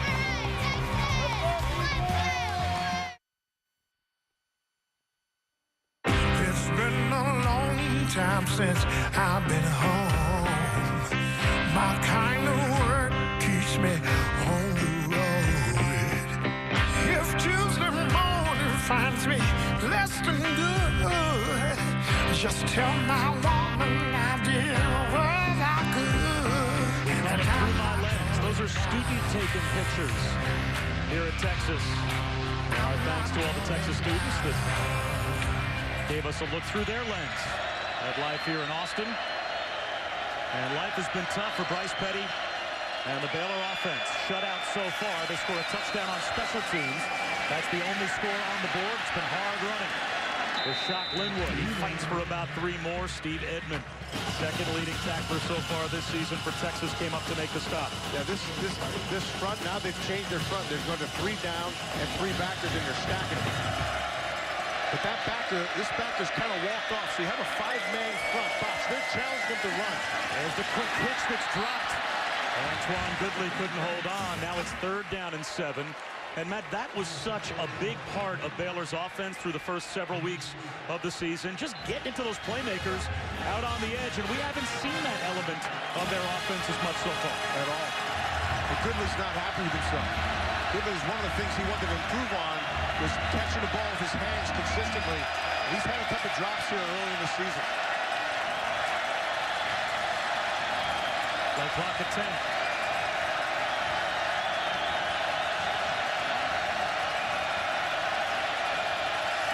Here comes the blitz. Petty on the slant. Is able to beat the blitz for a first down. K.D. Cannon, the true freshman who came into today, averaging just under 130 yards per game, number 5 in America. He'll go vertical. They'll both come inside. It's usually the second man to the inside. Petty under pressure just unloads. It'll be 2nd down and 10. Goodley may have been the intended receiver, but it seemed like Petty just wanted to get rid of that one. Shoes, one of the things that this Baylor team does is they make the decision of run pass in the middle of the play. It's Art Briles' design. He's been doing it for a long time, but they have him messed up right now. A straight pass there from Petty, misses Antoine Goodley again. So now it's 3rd down and 10. Do you have any other offensive examples, other teams you've seen, where they make that snap decision in the middle of the play? Yeah, Oregon does some of it, but this team is cutting edge. This team, and right now, that edge has been pretty blunt, because Texas has played it really well. It's a combination of Texas playing well and then being just a tad off. Then they get another 3rd down stop. Baylor is only 3 for 10 on 3rd down. Again, the play clock winds down. Only a 3-man rush. Petty still under pressure. Escapes the pocket. Cut down. Perfect. It's exactly what they wanted to do. This is really a good job by Charlie Strong's defense. Exactly what they want him to do. They're going to rush 3. They're going to drop 8. They're going to take away the throws. Now we want you to either dump it down underneath or run.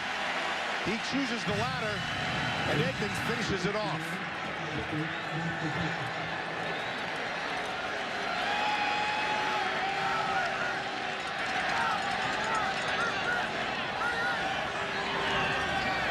Spencer Roth on a fake punt. Takes off, and he's got the first down and then some. Art Briles with the trick play, and it works to perfection. A 19-yard gain for Spencer Roth. They sold it beautifully, and the right sideline was there. So what did they see? They saw that they were rushing with 1, and everybody bailed. And once you see backs to the wall, you go. They're going to come with 1 rush. That's going to be it. Everybody else, look at this. Look at all the backs. The backs are to the runner. And he just takes off and runs. All you have to do is beat 1 guy, and they did it. big have special teams been in this game? The only touchdown scored on special teams. And now a first set of downs and shot Linwood. Now maybe Texas, with their defense suffering a little bit of a body blow, thinking they got to stop, having to go right back out on the field. That's a Baylor first down.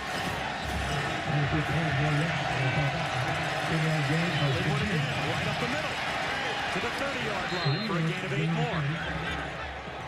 Yeah, this is when you have to tighten your belt. You're one of those defensive linemen. Hold the edge and take away the inside. Great football, though, by Baylor. You get very good change of momentum play. They go quick. Here's Petty. Floating it up the seam. Walking into the end zone. Antoine Goodley for the Bears touchdown.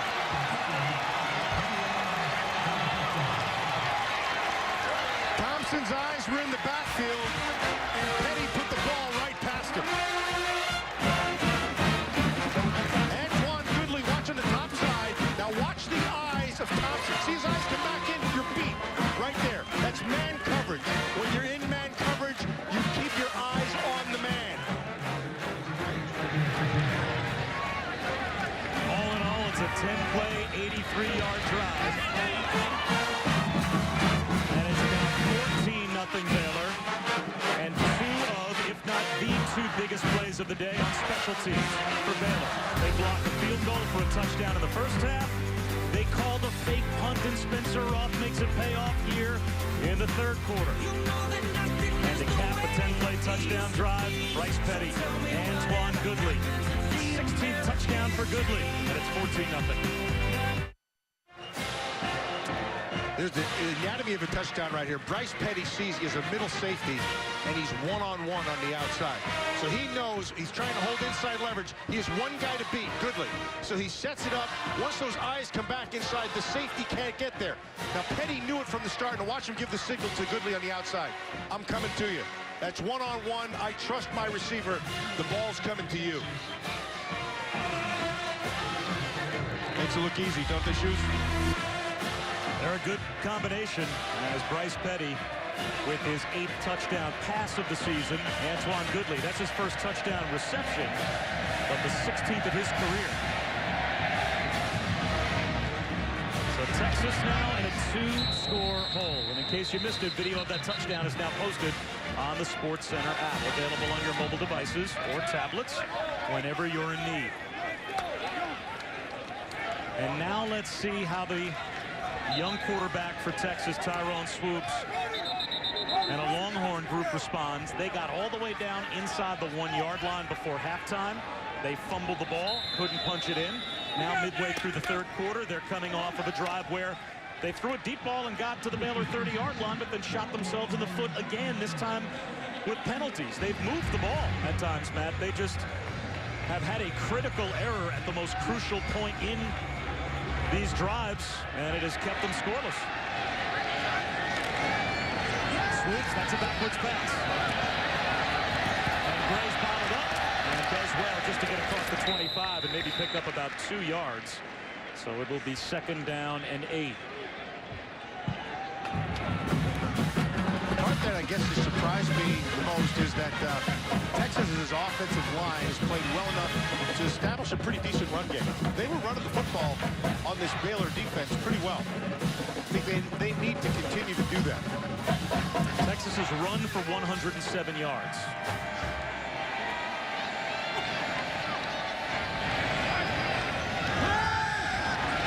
Swoops on 2nd and 8 up the seam. Sliding catches made. First down. The tight end, Jeff Swain. And now they'll say incomplete. On the far side of the field, the official comes in and waves it off. It'll be 3rd down and 8. Terrell Burt knew it before the officials did. Swain has position on him. That looks like a catch. And now the ball comes out late. At the end, it comes out late. That looks like a good call. You have to complete the process of the catch all the way through. This has resulted in a conference, but by definition, doesn't he need to roll over with possession of that football in order for that to be a completed catch? The ruling on the field is a completed catch. First down. Now it's an overrule. And now you wonder if they might go upstairs to review just to let... The ruling on the field of a completed pass is under further review. Reggie Smith beat me to it. He will go to the replay booth, and they will take another look. You're not as fast as you used to be, Shoes. I mean, I'm getting old as well. That's Matt Millen. I'm Bob Wischusen. Quint Kesnick is with us here as well. And this is a huge call. I mean, for a Texas offense that has had some problems making big plays, this is a chunk play. This is a 25-yard reception if it stands up. But would you say that by definition this is completing the process of the catch?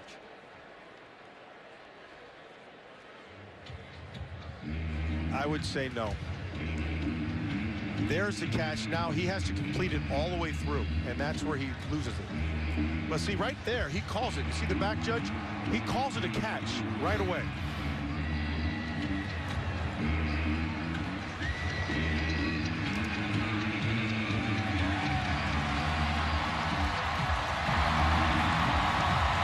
After further review, the pass is incomplete. And there it is. Incomplete pass. It'll be Texas ball, 3rd down and 8 from the 27-yard line. Here's the rule. If a player goes to the ground in the act of catching a pass, he must maintain complete and continuous control of the ball throughout the process of contacting the ground. So by definition, he did not do that. And that is a good overrule. And now it's 3rd down and 8. And lost in that was a nice throw by Swoops. Really nice throw. Nice protection also. Texas is 4 for 10 on 3rd down. 4-man rush.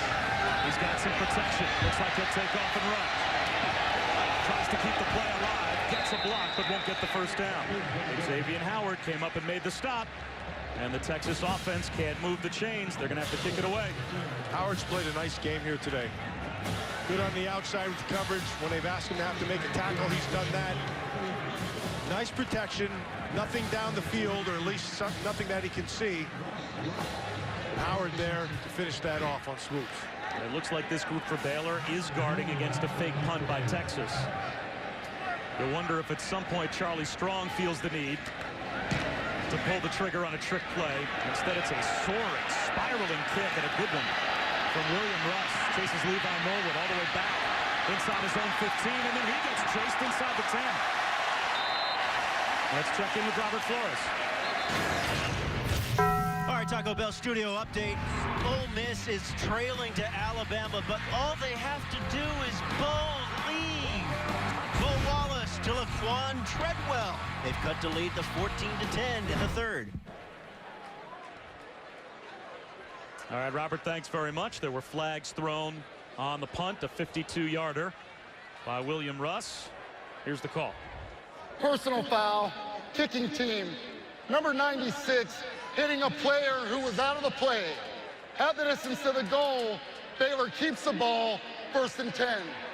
It wouldn't be half the distance to the goal if it's a penalty on the kicking team. Yeah, I was a little confused there. If that's on Texas. Correction. That foul was on the receiving team. There you go. For hitting a player. That makes sense, and that's Byron Bonds called for the foul. So that's going to put the ball down close to the Baylor 5-yard line. Well, this has been all on the Texas defense today. They've allowed 1 touchdown to arguably the most lethal offense in college football. And now they've got Baylor backed up, but their offense hasn't put anything on the board. So Bryce Petty goes back to work from his own 5-yard line. All of that means nothing right now. They need to be their best right here. Shot Linwood to the left of Petty. He'll take the handoff. Busts through to about the 15-yard line. That's a gain of close to 9. Peter Jenkins on the tackle for the Horns, but it will be 2nd down and about a half-yard. Well, they're leaving the middle of the field open. If you get past that 2nd level, Shock Linwood is out off to the races. There he goes again. Here he goes. Shock Linwood with 2 quick carries, and it's from the 5-yard line out to the 24-yard line as we check in with Quinn. Great day to tempo is what Art Browse was telling us guys as this 3rd quarter was starting, as they were stretching coming out of the locker room. He said a little bit of warmth in there, guys. Great day to tempo. They haven't had that opportunity yet because of the lack of success maybe on this drive. You can start to see them put play to play to play together.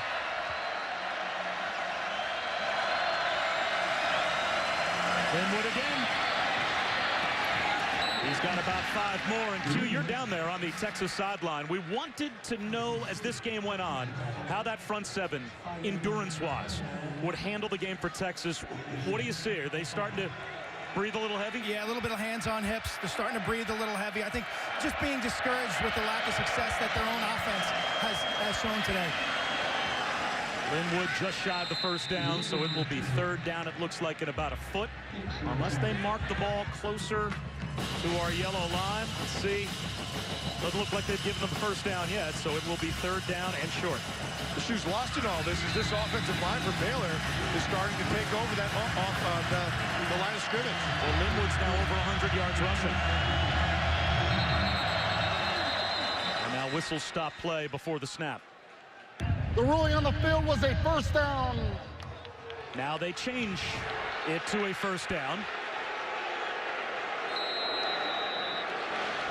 It certainly didn't seem as if there was any demonstrative signal from any of the officials on the field saying first down.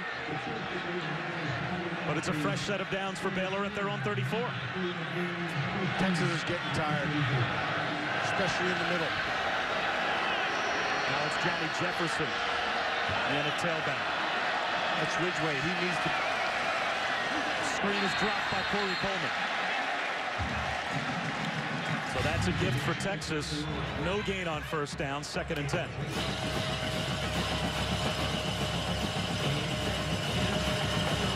All of these weapons are now coming back as well for Baylor. They get Levi Norwood back today to go along with all the receivers they got back over the last couple of weeks. Right up the middle goes Johnny Jefferson. 2nd down, gain of about 7, maybe 8 yards, so it's 3rd and short again. Yeah, they came with a blitz on the inside. And it was picked up, and because of the patience of Jefferson, he was able to just make a mess inside. Good patience. Bryce Petty is stopped on 3rd down and short. He's at least a yard or 2 shy. So a successful drive for Baylor in that they've changed field position.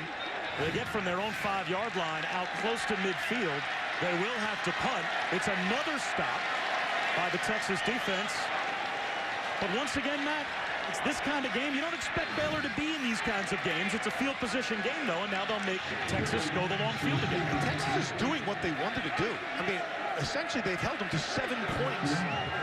Their offense needs to put some points on the board, or they need to get a return here. They're coming after the kick. Almost blocked it. It's a wobbly kick. Shipley forced into a fair catch at about the 17. Well, it's time now for our Aflac trivia question. Aflac. How many teams from the state of Texas are currently in the top 25 FBS rankings for total defense? That's a pretty good question, because you think about A&M, you think about Texas, obviously, Baylor, teams that in this conference, certainly in A&M, I mean, how prolific has their offense at times been? I don't normally think about the real good defenses they have here in the Lone Star State, but we've seen 2 good defenses on display today. Very good. No one's going to think about that one. Yeah. Gray up the middle. 6 yards on first down. Oakman made the tackle. That's what they need to do. They need to be patient with their running game, and that first down's a big deal. So now they're 2nd and 4. That's very manageable. That's what they wanted to do all game long. They got away from it a little bit the last couple series. Now hopefully they're back to it. Texas came into today with 26% of their rush attempts this year going for either 0 or negative yards. 94th in FBS. That has not been the story today. Right up the middle. The hole opens. Out to the 40-yard line goes Jonathan Gray. Xavier Howard made the stop. That's a gain of 17 more. 136 yards rushing now for Texas. Charleston right in the middle, and they're putting somebody on him. And he just does a perfect job of taking him. They went with a slant. Rollerson does a nice job of using his momentum against him. It's well done. That's Billings on the inside, too. Play action for Swoops. Under pressure. Keeps the play alive. Forces it down the sideline and incomplete. Yeah, that's okay. This goes back to a scramble, and it's a scramble rules. And if you're deep, you come short. If you're short, you go deep. The deep receiver, he came back to the ball. Swoops tries to help to go deep. You're going to see he's going to beat the defender. Now he's pointing down the field, but by rule, you must come back to the ball. He tries to force us one in. That was not a good decision. And that might have been a throwaway for a more veteran quarterback. Live to fight another day. Yeah. Terrell Burt was right there in coverage. 2nd down and 10. Swoops over the middle, taps, and almost intercepted. Great read by Taylor Young.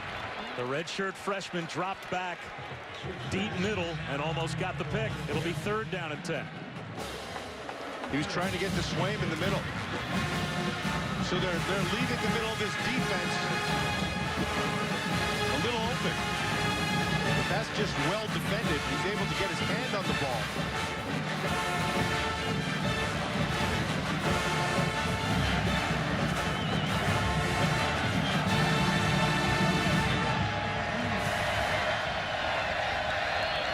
Baylor rushes only 3. Swoops over the middle. No throw. And a bad one. Inaccurate. And now Texas is 0 for 4 on 3rd down in this half. Some pushing and shoving after the play. And a good job by Sean Oakman to separate Andrew Billings and avoid a post-play foul. The difference with Baylor, to me, when you watch them, is this defensive. They have some good defensive line. Yeah, this isn't just an inexperienced young quarterback struggling. This is a good defense that Baylor has. You talked about it all week. Levi Norwood makes the fair catch at the 24. Time now to answer our Aflac trivia question. Aflac. How many teams from the state of Texas are currently in the top 25 FBS rankings for total defense? And the answer is 5, the most of any state. TCU, Baylor, who we've been talking about, a really good defense. North Texas, Houston, and Texas. And both of the defensive numbers for these teams only getting better today. Final minute of play here in the 3rd quarter. Almost dead even in total yards, but a special teams touchdown and a special teams momentum changer. The big plays today for Baylor. Petty, long throw to the sideline, incomplete. Right through the hands of Antoine Goodley. You wonder if the sun might have gotten in his eyes. Normally, when you watch this Baylor offense, they love to take advantage of seams. There's the sun that Goodley was looking into. And I think you might be right. That was, although it went through his hand. Blast right up the middle for 6 yards, though, on 2nd down. Sets up a manageable 3rd down and 4.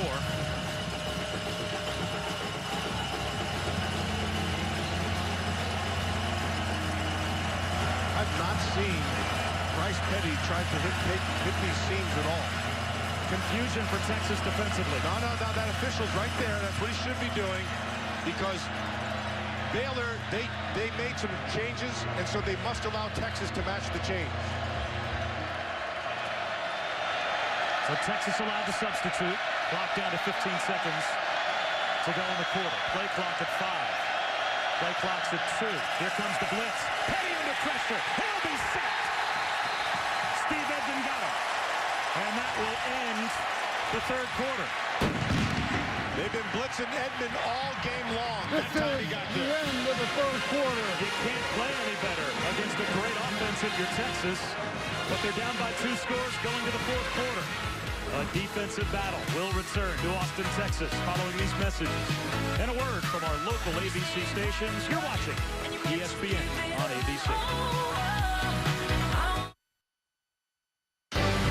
You're watching ESPN on ABC. Special teams has been the story for Baylor. This in the first half. The only touchdown scored in the first half. Blocked field goal taking the distance by Terrell Burt. And then the second touchdown drive, and not the only offensive touchdown that Baylor has scored, kept alive by the fake punt.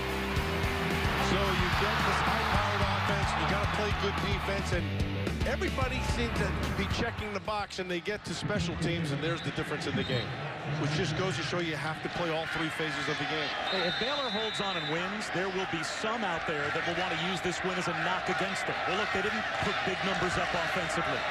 Good for them for playing this type of game, the game that's necessary, on the road to win. Jackson Shipley cut down to the 34-yard line, and we will head back to the studio and check in with Robert. All right, Bob. In Fort Worth, TCU pulls even with Oklahoma. Trayvon Boyk and Deontay Gray ties it at 31, third quarter. Baylor will play TCU next week at home in Waco, coming up tonight on ABC.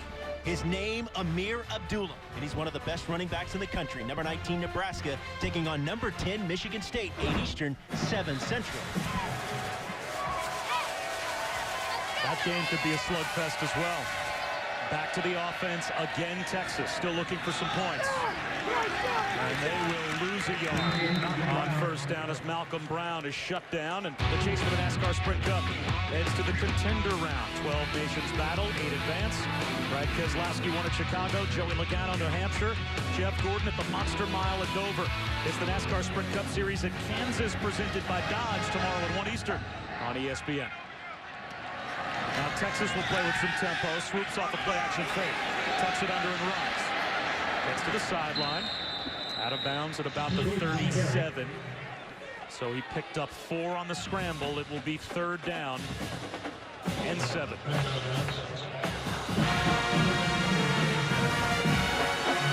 down 2 scores. Texas now the team that's forced to play with a bit of tempo and try and keep the clock on their side. Keep your eyes right there. Here comes the blitz. Swoops off his back foot. Incomplete. The blitz got the job done. Trayvon Blanchard came untouched, and he buried Swoops just as he got rid of the football.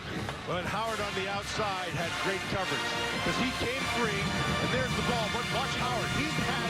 Howard has played well all game long. I'm really impressed with him. You know, he's being mentored by Chris Dishman, the former Houston Oilers. And he's over there helping this Baylor team, and you can see the difference in these corners. As soon as you put the tape on, you can see the difference. Levi Norwood up against the sideline, calls for a fair catch, but the ball floats out of bounds. 13:52 to go in the fourth quarter. Baylor shutting out Texas 14-0.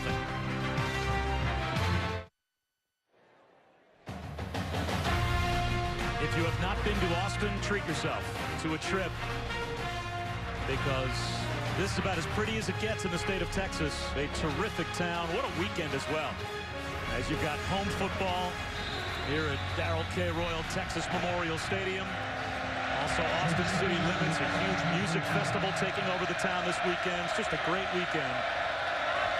And beautiful weather expected. And it has been beautiful play by both defenses for the most part in this game. Back to the offense. There's Bryce Petty up the middle. Bob Wischusen alongside Matt Millen. Quint Kesnick down on the sideline. And Quint, be interesting to see now on that Baylor sideline if they start to slow the tempo down and milk the clock. Absolutely not, the way Kendall Briles just signaled in this next play. I mean, there was no hesitation, no huddle, no muddle huddle. They're off to the races. There goes Shaq Linwood off to the races, out to the 40-yard line. So much of what they do is pace, and so much of what they do is rhythm. And sometimes when you slow a team down deliberately, you lose that rhythm. And so I think they still want to put another 20 points on the board here if they can. Petty to throw. Long throw to the sideline, incomplete.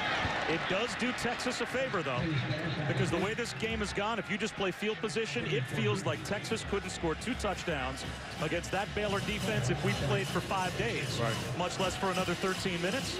But if you're throwing the football and you're snapping it with 25 seconds on the play clock, you're giving Texas extra possessions that they might not get.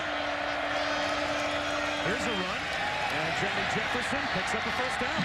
If you keep getting first downs, you're going to be in pretty good shape. Well, that, I think, is your superior football strategic mind at work, knowing that if you keep running for 11 yards at a clip, that's good.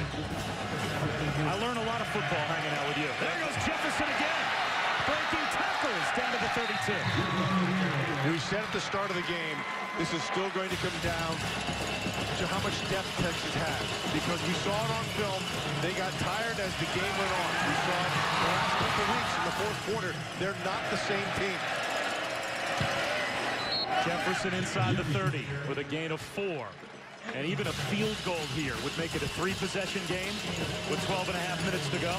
3 points for Baylor on this drive is probably as good as 7. It all but ends the game. Texas has to get a stop. They need a turnover right here. Linwood. It'll be 3rd down. Steve Edmond made the stop. 3rd down and 3. Edmond hasn't had himself a pretty good football game here today. He's been pretty active. They've blitzed him quite a bit. Gonna have to make a play right here as well. Linwood up the middle, and that is a huge 1st down for Baylor. Into the red zone to the Texas 19-yard line. And Edmond had an opportunity to be able to make it and didn't get it done. They're tired up front.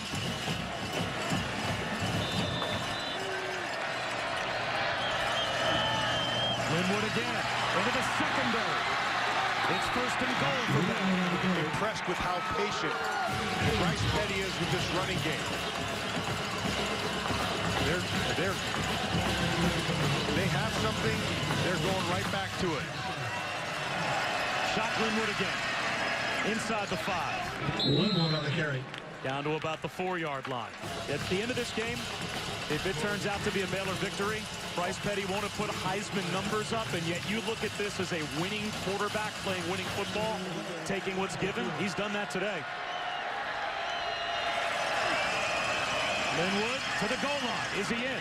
Linwood on the carry. And this might be the game for Texas. Marked down at the 1, or it will be 3rd and goal.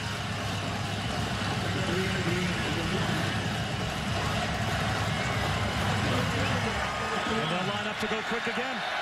Linwood to the right of Petty on 3rd and goal. Shot Linwood, leaps over the pile. Touchdown Baylor.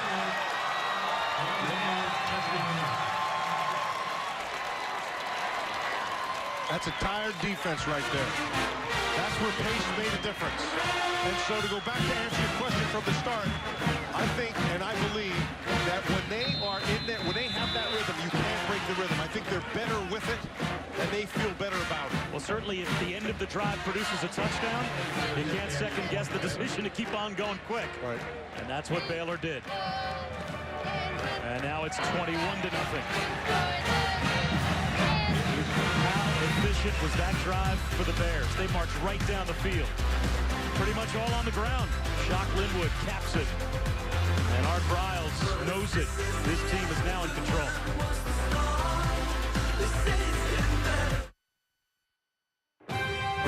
ESPN College Football on ABC. Brought to you by Pacific Life. For insurance, annuities, and investments, choose Pacific Life, the power to help you succeed. AT&T, mobilizing your world. And Buick, 5 expectation-shattering models. Another reason to experience the new Buick.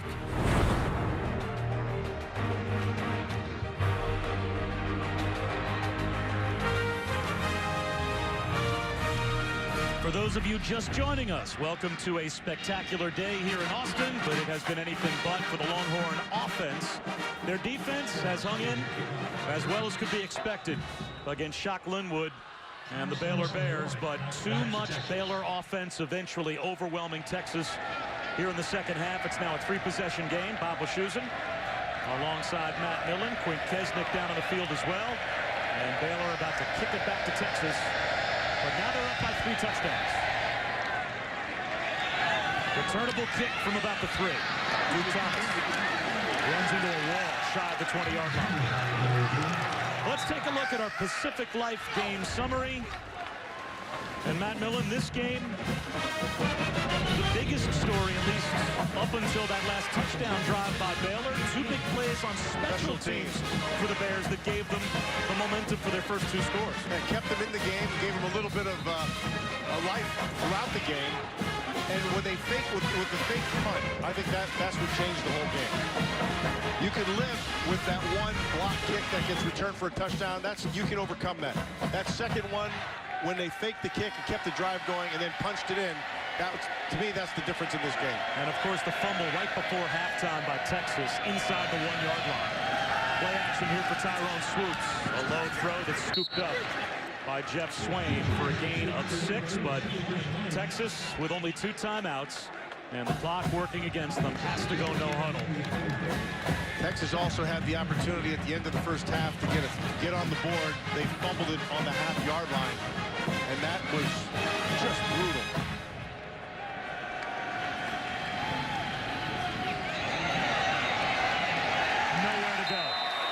Jonathan Gray dropped for a big loss of about 5. Now it's 3rd down and long. And again, for the audience that just joined us, that sequence before halftime, it was Texas getting a goal line stand. They shut Baylor down inside their own 1-yard line. On a 4th down and goal stop at the goal line, they go 98.5 yards the other way.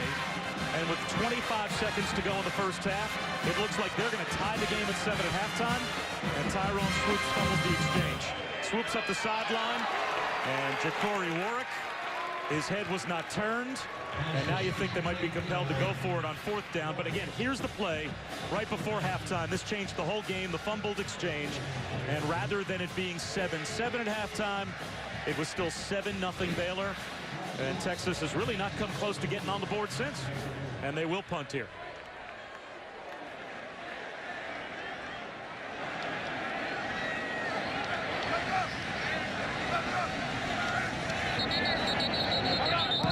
Down at the snap. It'll be a false start against the Horns. Prior to the snap, full start. Offense, number 26. 5-yard penalty. It's 4th down.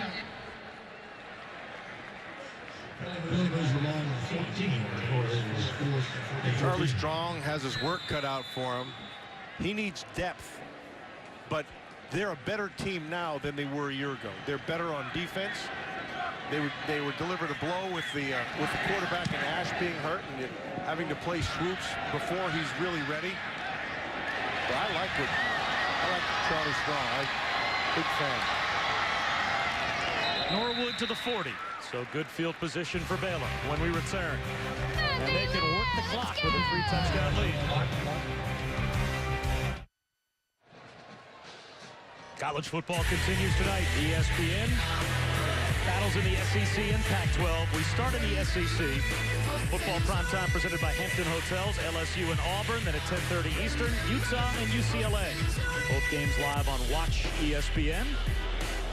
And important games tonight in both of those conferences. What a shakeup we'll have already in the top 25 with some of the teams that have already gone down.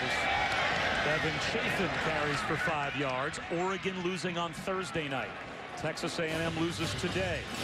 Stanford right now battling with Notre Dame. And that's a close game. And now we've got an injured Longhorn on the play. That's Dalton Santos down. Officials timeout for an injured player.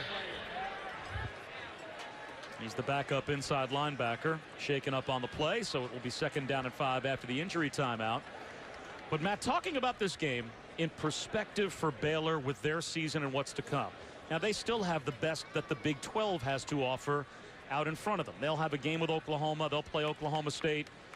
They've got some tough games coming. But if you're going to run the table, if you're going to win another conference championship and make it to the playoff, every game can't be, 60-30. At some point you have to win games where it's a defensive struggle, and they've got 4 ranked teams coming up on their schedule. That's going to be no bargain with TCU next week.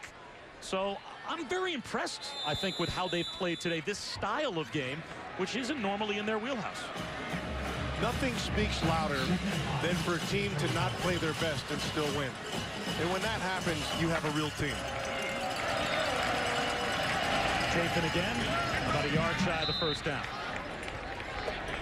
And I thought that Texas played probably as well as they could. Defensively, certainly better than they probably expected to play. And Baylor took it. and was able to get to the edge all game long. Speaking of which, Petty does just that to get a first down. Yeah, that little piece right there, that's going to be a difference with his offense as it goes forward. Petty now can run. He's more comfortable running. He feels healthy. You know, he had that transverse process break, and now he looks like he's back. Yeah, when you hear 2 fractured vertebrae in your back, that sounds like such a scary injury, but talking to some of the folks at Baylor, not nearly as bad of an injury as it was made to sound. Another handoff to Chafin up the middle, inside the 40. Q, you're down there. You know, I guess from talking to some of the Baylor folks, that Petty doesn't really need much more than a little extra midsection protection, and he's okay?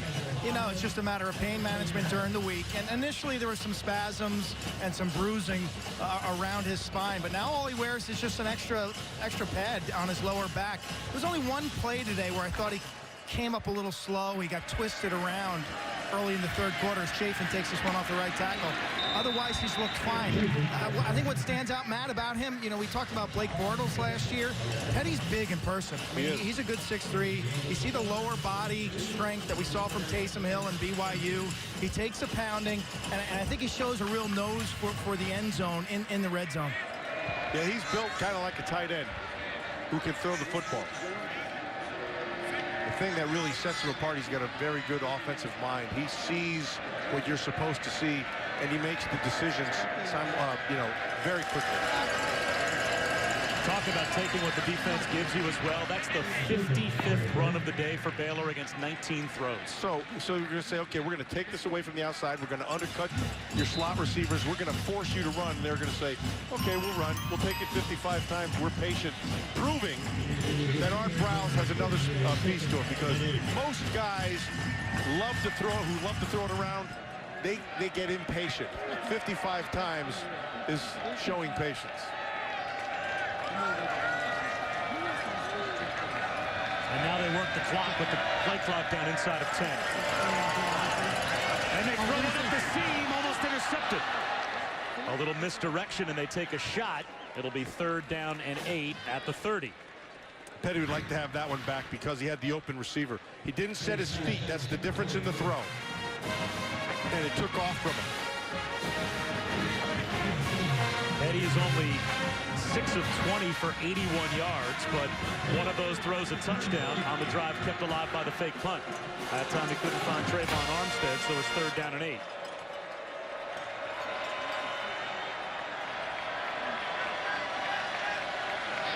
Now he's using all the clock.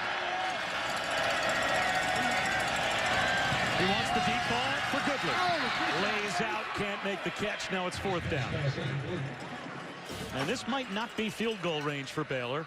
They've got a walk-on kicker in Chris Callahan. He's only 1 for 6 this year. He made a 23-yarder on opening day and has not made one since. So 4th down and 8. Rather than try a 47-yard field goal, Art Briles leaves his offense on the field. Well, with 10, you saw it put it, that's 10 personnel. It's one back and no tight ends. So they're going 5 wide receivers. Don't be surprised if they spread them out and take the quarterback and quarterback draw. Instead, Petty looks for the end zone on 4th down. And it is a catch and a touchdown. Corey Coleman has the lead for Baylor. What a throw by Bryce Petty on 4th down. The coverage is right there. That ball can only be one spot, and Petty put it right there. Burst of protection, good protection. The ball has enough height, it kind of hangs a little bit, but that's pretty good coverage. The ball just drops in. That's a great throw. He hasn't had many highlight plays today, but now 2 touchdowns. And barely squeezes over 100 yards throwing, up to 111 yards. There's the point after, and it's 28-0. Baylor on top. The Texas defense could only hold the game together for so long. And Baylor taking over here in the second half.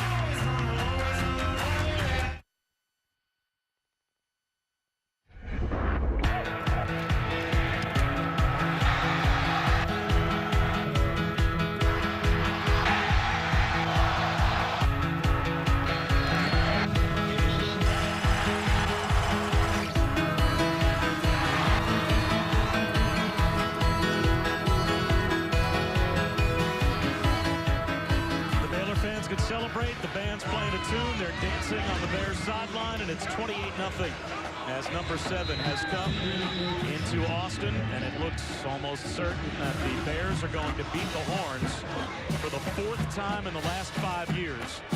Texas leads this series coming into today 74-25-4. But this is now a changing of the guard, and Baylor is now a very big thorn in the side of not only Texas but the Big 12.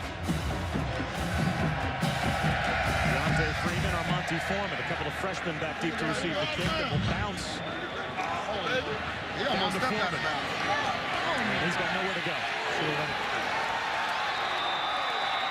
Cristela Alonso is one of the country's top comics to watch, and you can when Cristela premieres right after Last Man Standing. Friday, October 10th at 8:30, 7:30 Central on ABC.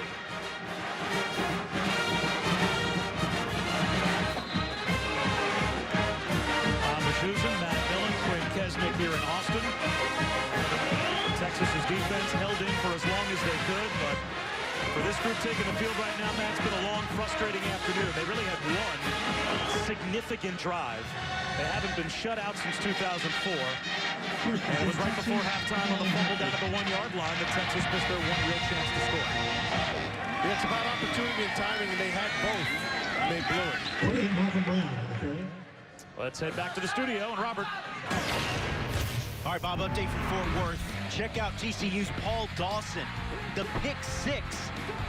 But on the ensuing point after touchdown, Oklahoma blocked it, returned it. That's a 2-point conversion. So the Horned Frogs lead 37-33 early 4th quarter.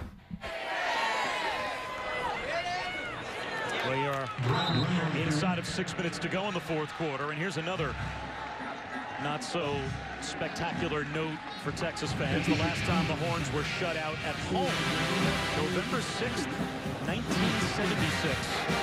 It's been 38 years. I believe it was November 6th, 1976. Matt Millen's 40th birthday.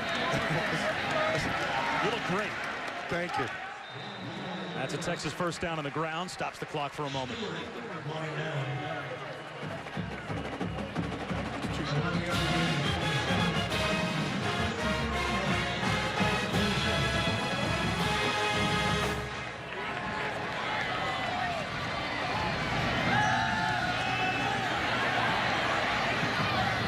Those of you just joining us, welcome to Austin. 28-0 Baylor over Texas, and a frustrating day for the Texas offense continues of the Tyrone Swoops throwaway. Bob Wischusen, Matt Millen, and Quinn Kesnick, and we have watched Baylor score on special teams. They fake a punt that sets up their second score, and now their run game has really taken over here, Matt, in the second half. Yeah, and they dared them to run the football, and they responded by running it for 58 times or 57 times. Swoops reduced to just lobbing it down the sideline. This is not good. And flags thrown. The intended receiver was John Harris. Tyrone Swoops has skills, but he's got a really steep learning curve. And he has a pass interference, defense, number 4. 15-yard penalty, automatic first down. They played for a small high school, a 2A high school here in Texas, White Wright High. Now, he, during his high school career, threw for 41 touchdowns, ran for 71 touchdowns. But in talking to the coaching staff, they talked about how raw he was because of the small school that he played at and why. And sometimes what happens when you have a high school kid who's that good, they just leave him alone. They leave him alone because he's so much better, you don't want to mess him up. This is what he's capable of. It's a big run for Swoops and a first down. But I guess when you're the biggest, the fastest, and the strongest, sure, you don't necessarily have to coach. You're like Fezzik. Okay. I could hope I'm the biggest and the fastest and the strongest. 16 yards for Tyrone Swoops. Princess Bride, I'm dating myself. You've done that all afternoon. Thank you very much.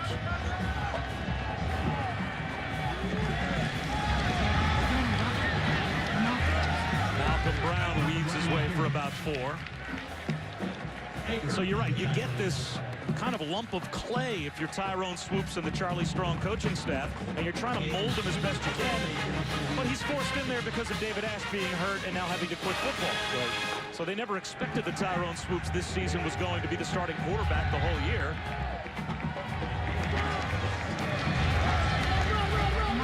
As up the middle goes Brown. And how deep do you think this playbook is for Texas? And what portion of it can Tyrone Swoops right now handle? Well, it's so probably in a 100-page book, they're probably using maybe 25, maybe a quarter of their offense. And it's not only Tyrone Swoops, and it's not because he can't learn it. It's just what you can handle in a finite time. You're trying to force feed in everything. There's a bullet thrown by Swoops. And Marcus Johnson gets Texas back inside the red zone as the Horns at least try to put some points on the board before the game's over. That's a gain of 18. The Shoes, they also have the problem with that offensive line. It's new, it's young, it's reshuffled. They're trying to cobble that thing together. They're trying to protect the young quarterback who they're trying to force feed a playbook. It's not an easy job to do. And you're going up against a really good defense. Yeah. But Baylor's good. Bobbing and weaving his way is Jonathan Gray inside the 15. This is a defense, I think, for Baylor that so much of the attention for the Bears, and rightfully so, they put up gaudy offensive numbers, goes their way. But then you get in a game like this, and you learn the guys on the defensive side of the ball for the Bears, they're every bit capable of carrying their team to a win or two. That's the difference that you could see from 2 years ago to now, or even last year to now. This is a very capable defense. Swoops to the pylon, incomplete, looking for Marcus Johnson. So here's what's to come for Texas. They've got the Red River game next week against Oklahoma.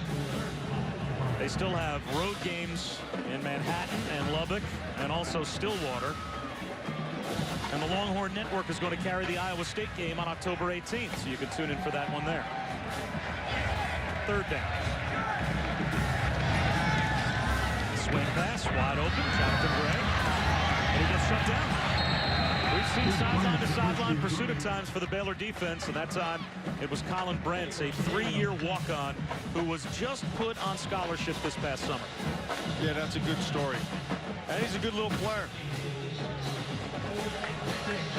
He played special teams for 3 years. Then Phil Bennett was saying, well, we got to get him in the game. Watch him make all these plays in practice. It becomes the starting nickel.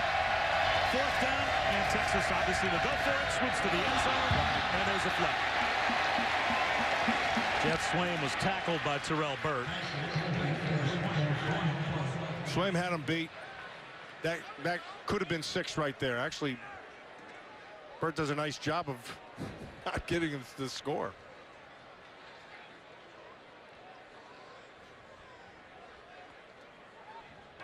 Pass interference, defense, number 13. The ball will be placed at the 2-yard line, automatic first down.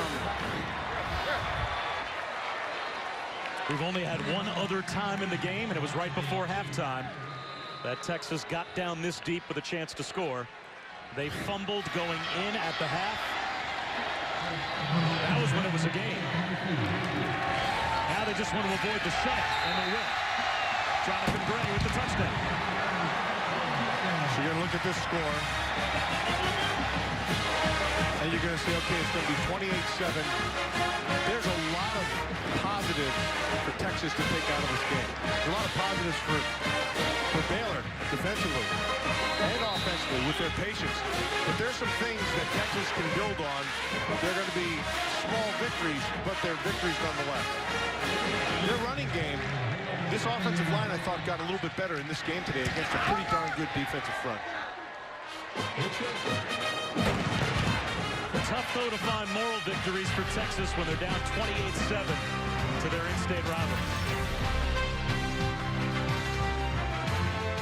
He's away. He's not afraid to be patient and run the ball 55 to 58 times.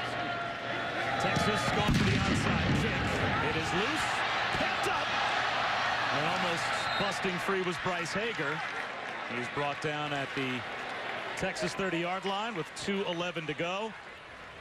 Now, Art Briles has taken a program that had 11 total Big 12 wins in the 12 years before he took over. And in the 6 years since he's taken over, They've won 4 bowl games. They've won 26 games in conference. They won the Big 12 for the first time last year. And look at the talent disparity. 12 years pre-Bryles, 3 players go to the NFL. In the 6 years since he's been in Waco, 19 players have been drafted. The thing that is most impressive about Art Bryles is this. He coached in high school for over 20 years. He knows these high school coaches down here in Texas. He's one of them. And so the biggest thing, I asked him, what did he learn? What was the biggest lesson he learned? And he said, it's this. When that kid walks through the door, you got to coach him. And you have to do what he can do, not what you want him to do. So you're not recruiting players to your system. It's a high school. Whoever comes into the high school, his abilities are what they are. And having said that, he will enjoy now the fruits of his labor. And by that I mean he's going to be able to get, he can handpick kids. This staff does a great job, led by Art, of developing his players. And not a lot of staffs do that. He does a great job of developing. Nathan bounces it left, and let's head back to the studio and check in with Robert. All right, Bob, check out what's happened in 2 different games. First, Ole Miss pulling even with Alabama. Bo Wallace to Vince Sanders. Ole Miss then recovered a fumble. They're now driving for a go-ahead score. Meantime, at South Bend, Stanford's rebound right. Go-ahead score with 3 minutes to go. Cardinal are leading 14-10 over the Irish. Wow, by the time this day is over, imagine if you got a weekend like this after that committee is already forming to start figuring out who belongs in that 14th playoff. Baylor could find themselves in a very interesting position after all is said and done today. And stepping out of bounds close to a first down is Devin Chafin. So it will be 4th down and a yard, it looks like. And if Baylor picks up the first down, the game is all but over.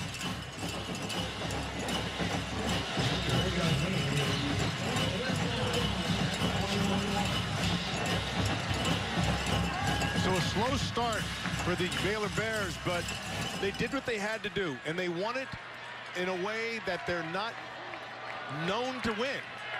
They ran the football, they stayed patient, they played very good defense, and they put up a W. And on 4th down and 1, they get stopped. So Texas showing a little bit of pride on defense. Gets the takeaway. And the turnover on downs.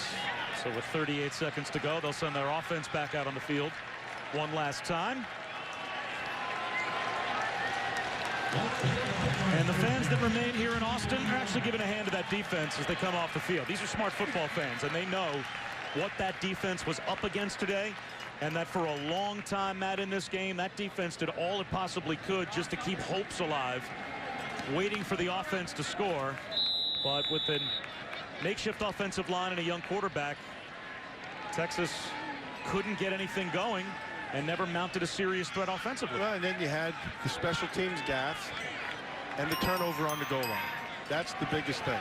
That turnover, that punt, when that fake punt, that changed the game. Yep. Jonathan Gray picks up 8.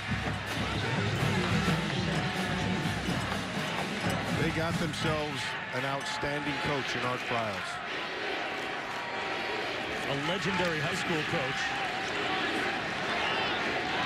And a pick at midfield as Tyrone Swoops is intercepted by Ryan Stewart for the 2nd time. Stewart's down the sideline inside the 10, and he is stopped at about the 7 with 1 second left on the clock and a flag down. Art Bryles is already on his way across the field. It looks like to shake the hand of Charlie Strong, but there's still a second on the clock.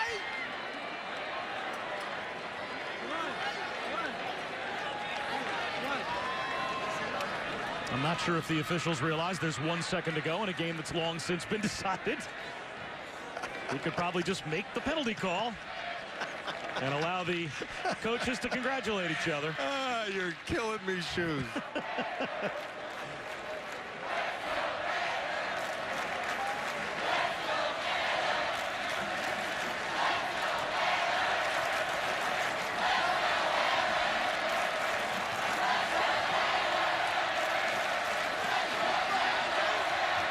There are fouls by both teams.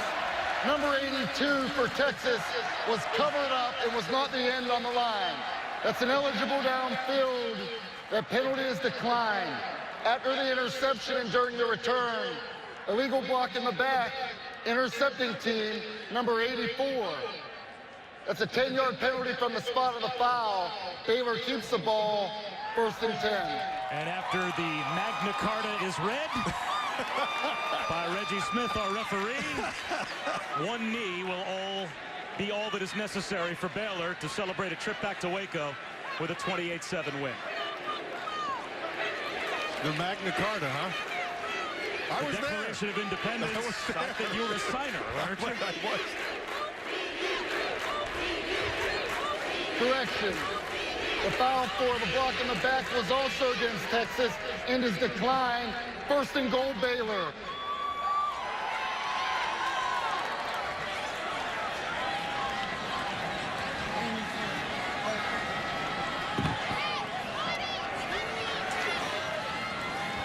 So now the Bears can simply, after all is said and done, run one last play. And Bryce Petty takes a knee, and that'll do it. So Art Briles, for the 4th time in the last 5 years, beats Texas. And Baylor gets the job done on the road. Matt Millen, they were at times certainly offensively not at their best. But as we said, to run the table, to be in a 14 playoff, to win a championship, not every game's going to be pretty. And so you're going to say, if you don't play your best game, you still win. That's a good football team. Let's go down to Quinn. Coach, congratulations. You block a field goal, you return it for a touchdown, and you call a fake punt. What impact did special teams have on this win? Well, I would say pretty big. You know, I think Texas did a good job today. You know, they came out and played a lot of spirit. Our guys, I'm extremely proud of them. We've been on the road at 3 different venues 3 weeks in a row. I think we're the only Power 5 conference university to do it. They play at 3 different home sites. And to come out of this stretch with 3 victories, it's a huge testament to our football team. They gave you a light run box. What were your options? Well, I mean, we don't feel like we ran the ball that well. You know, we certainly messed up the first half, not getting a score in there. But we made enough big plays to, you know, to keep the game alive. I thought the defense did outstanding. Yeah, you shut them out for 58 minutes. How do you best describe what they were able to do? I mean, we played well. You know, we got a good football team. Good football teams play well. Congratulations, Coach. Thank you very much. Appreciate it. They certainly do have a good football team. They've got a terrific head coach, and it's a good win for Baylor on the road. 28-7 over Texas. Coming up at 8 Eastern, 5 Pacific, Saturday Night Football presented by Wells Fargo. The first meeting of AP-ranked Big Ten teams this season. Number 19, Nebraska. Number 10, Michigan State. Again, the final. Baylor by 3 touchdowns, 28-7 over Texas. So long from Austin.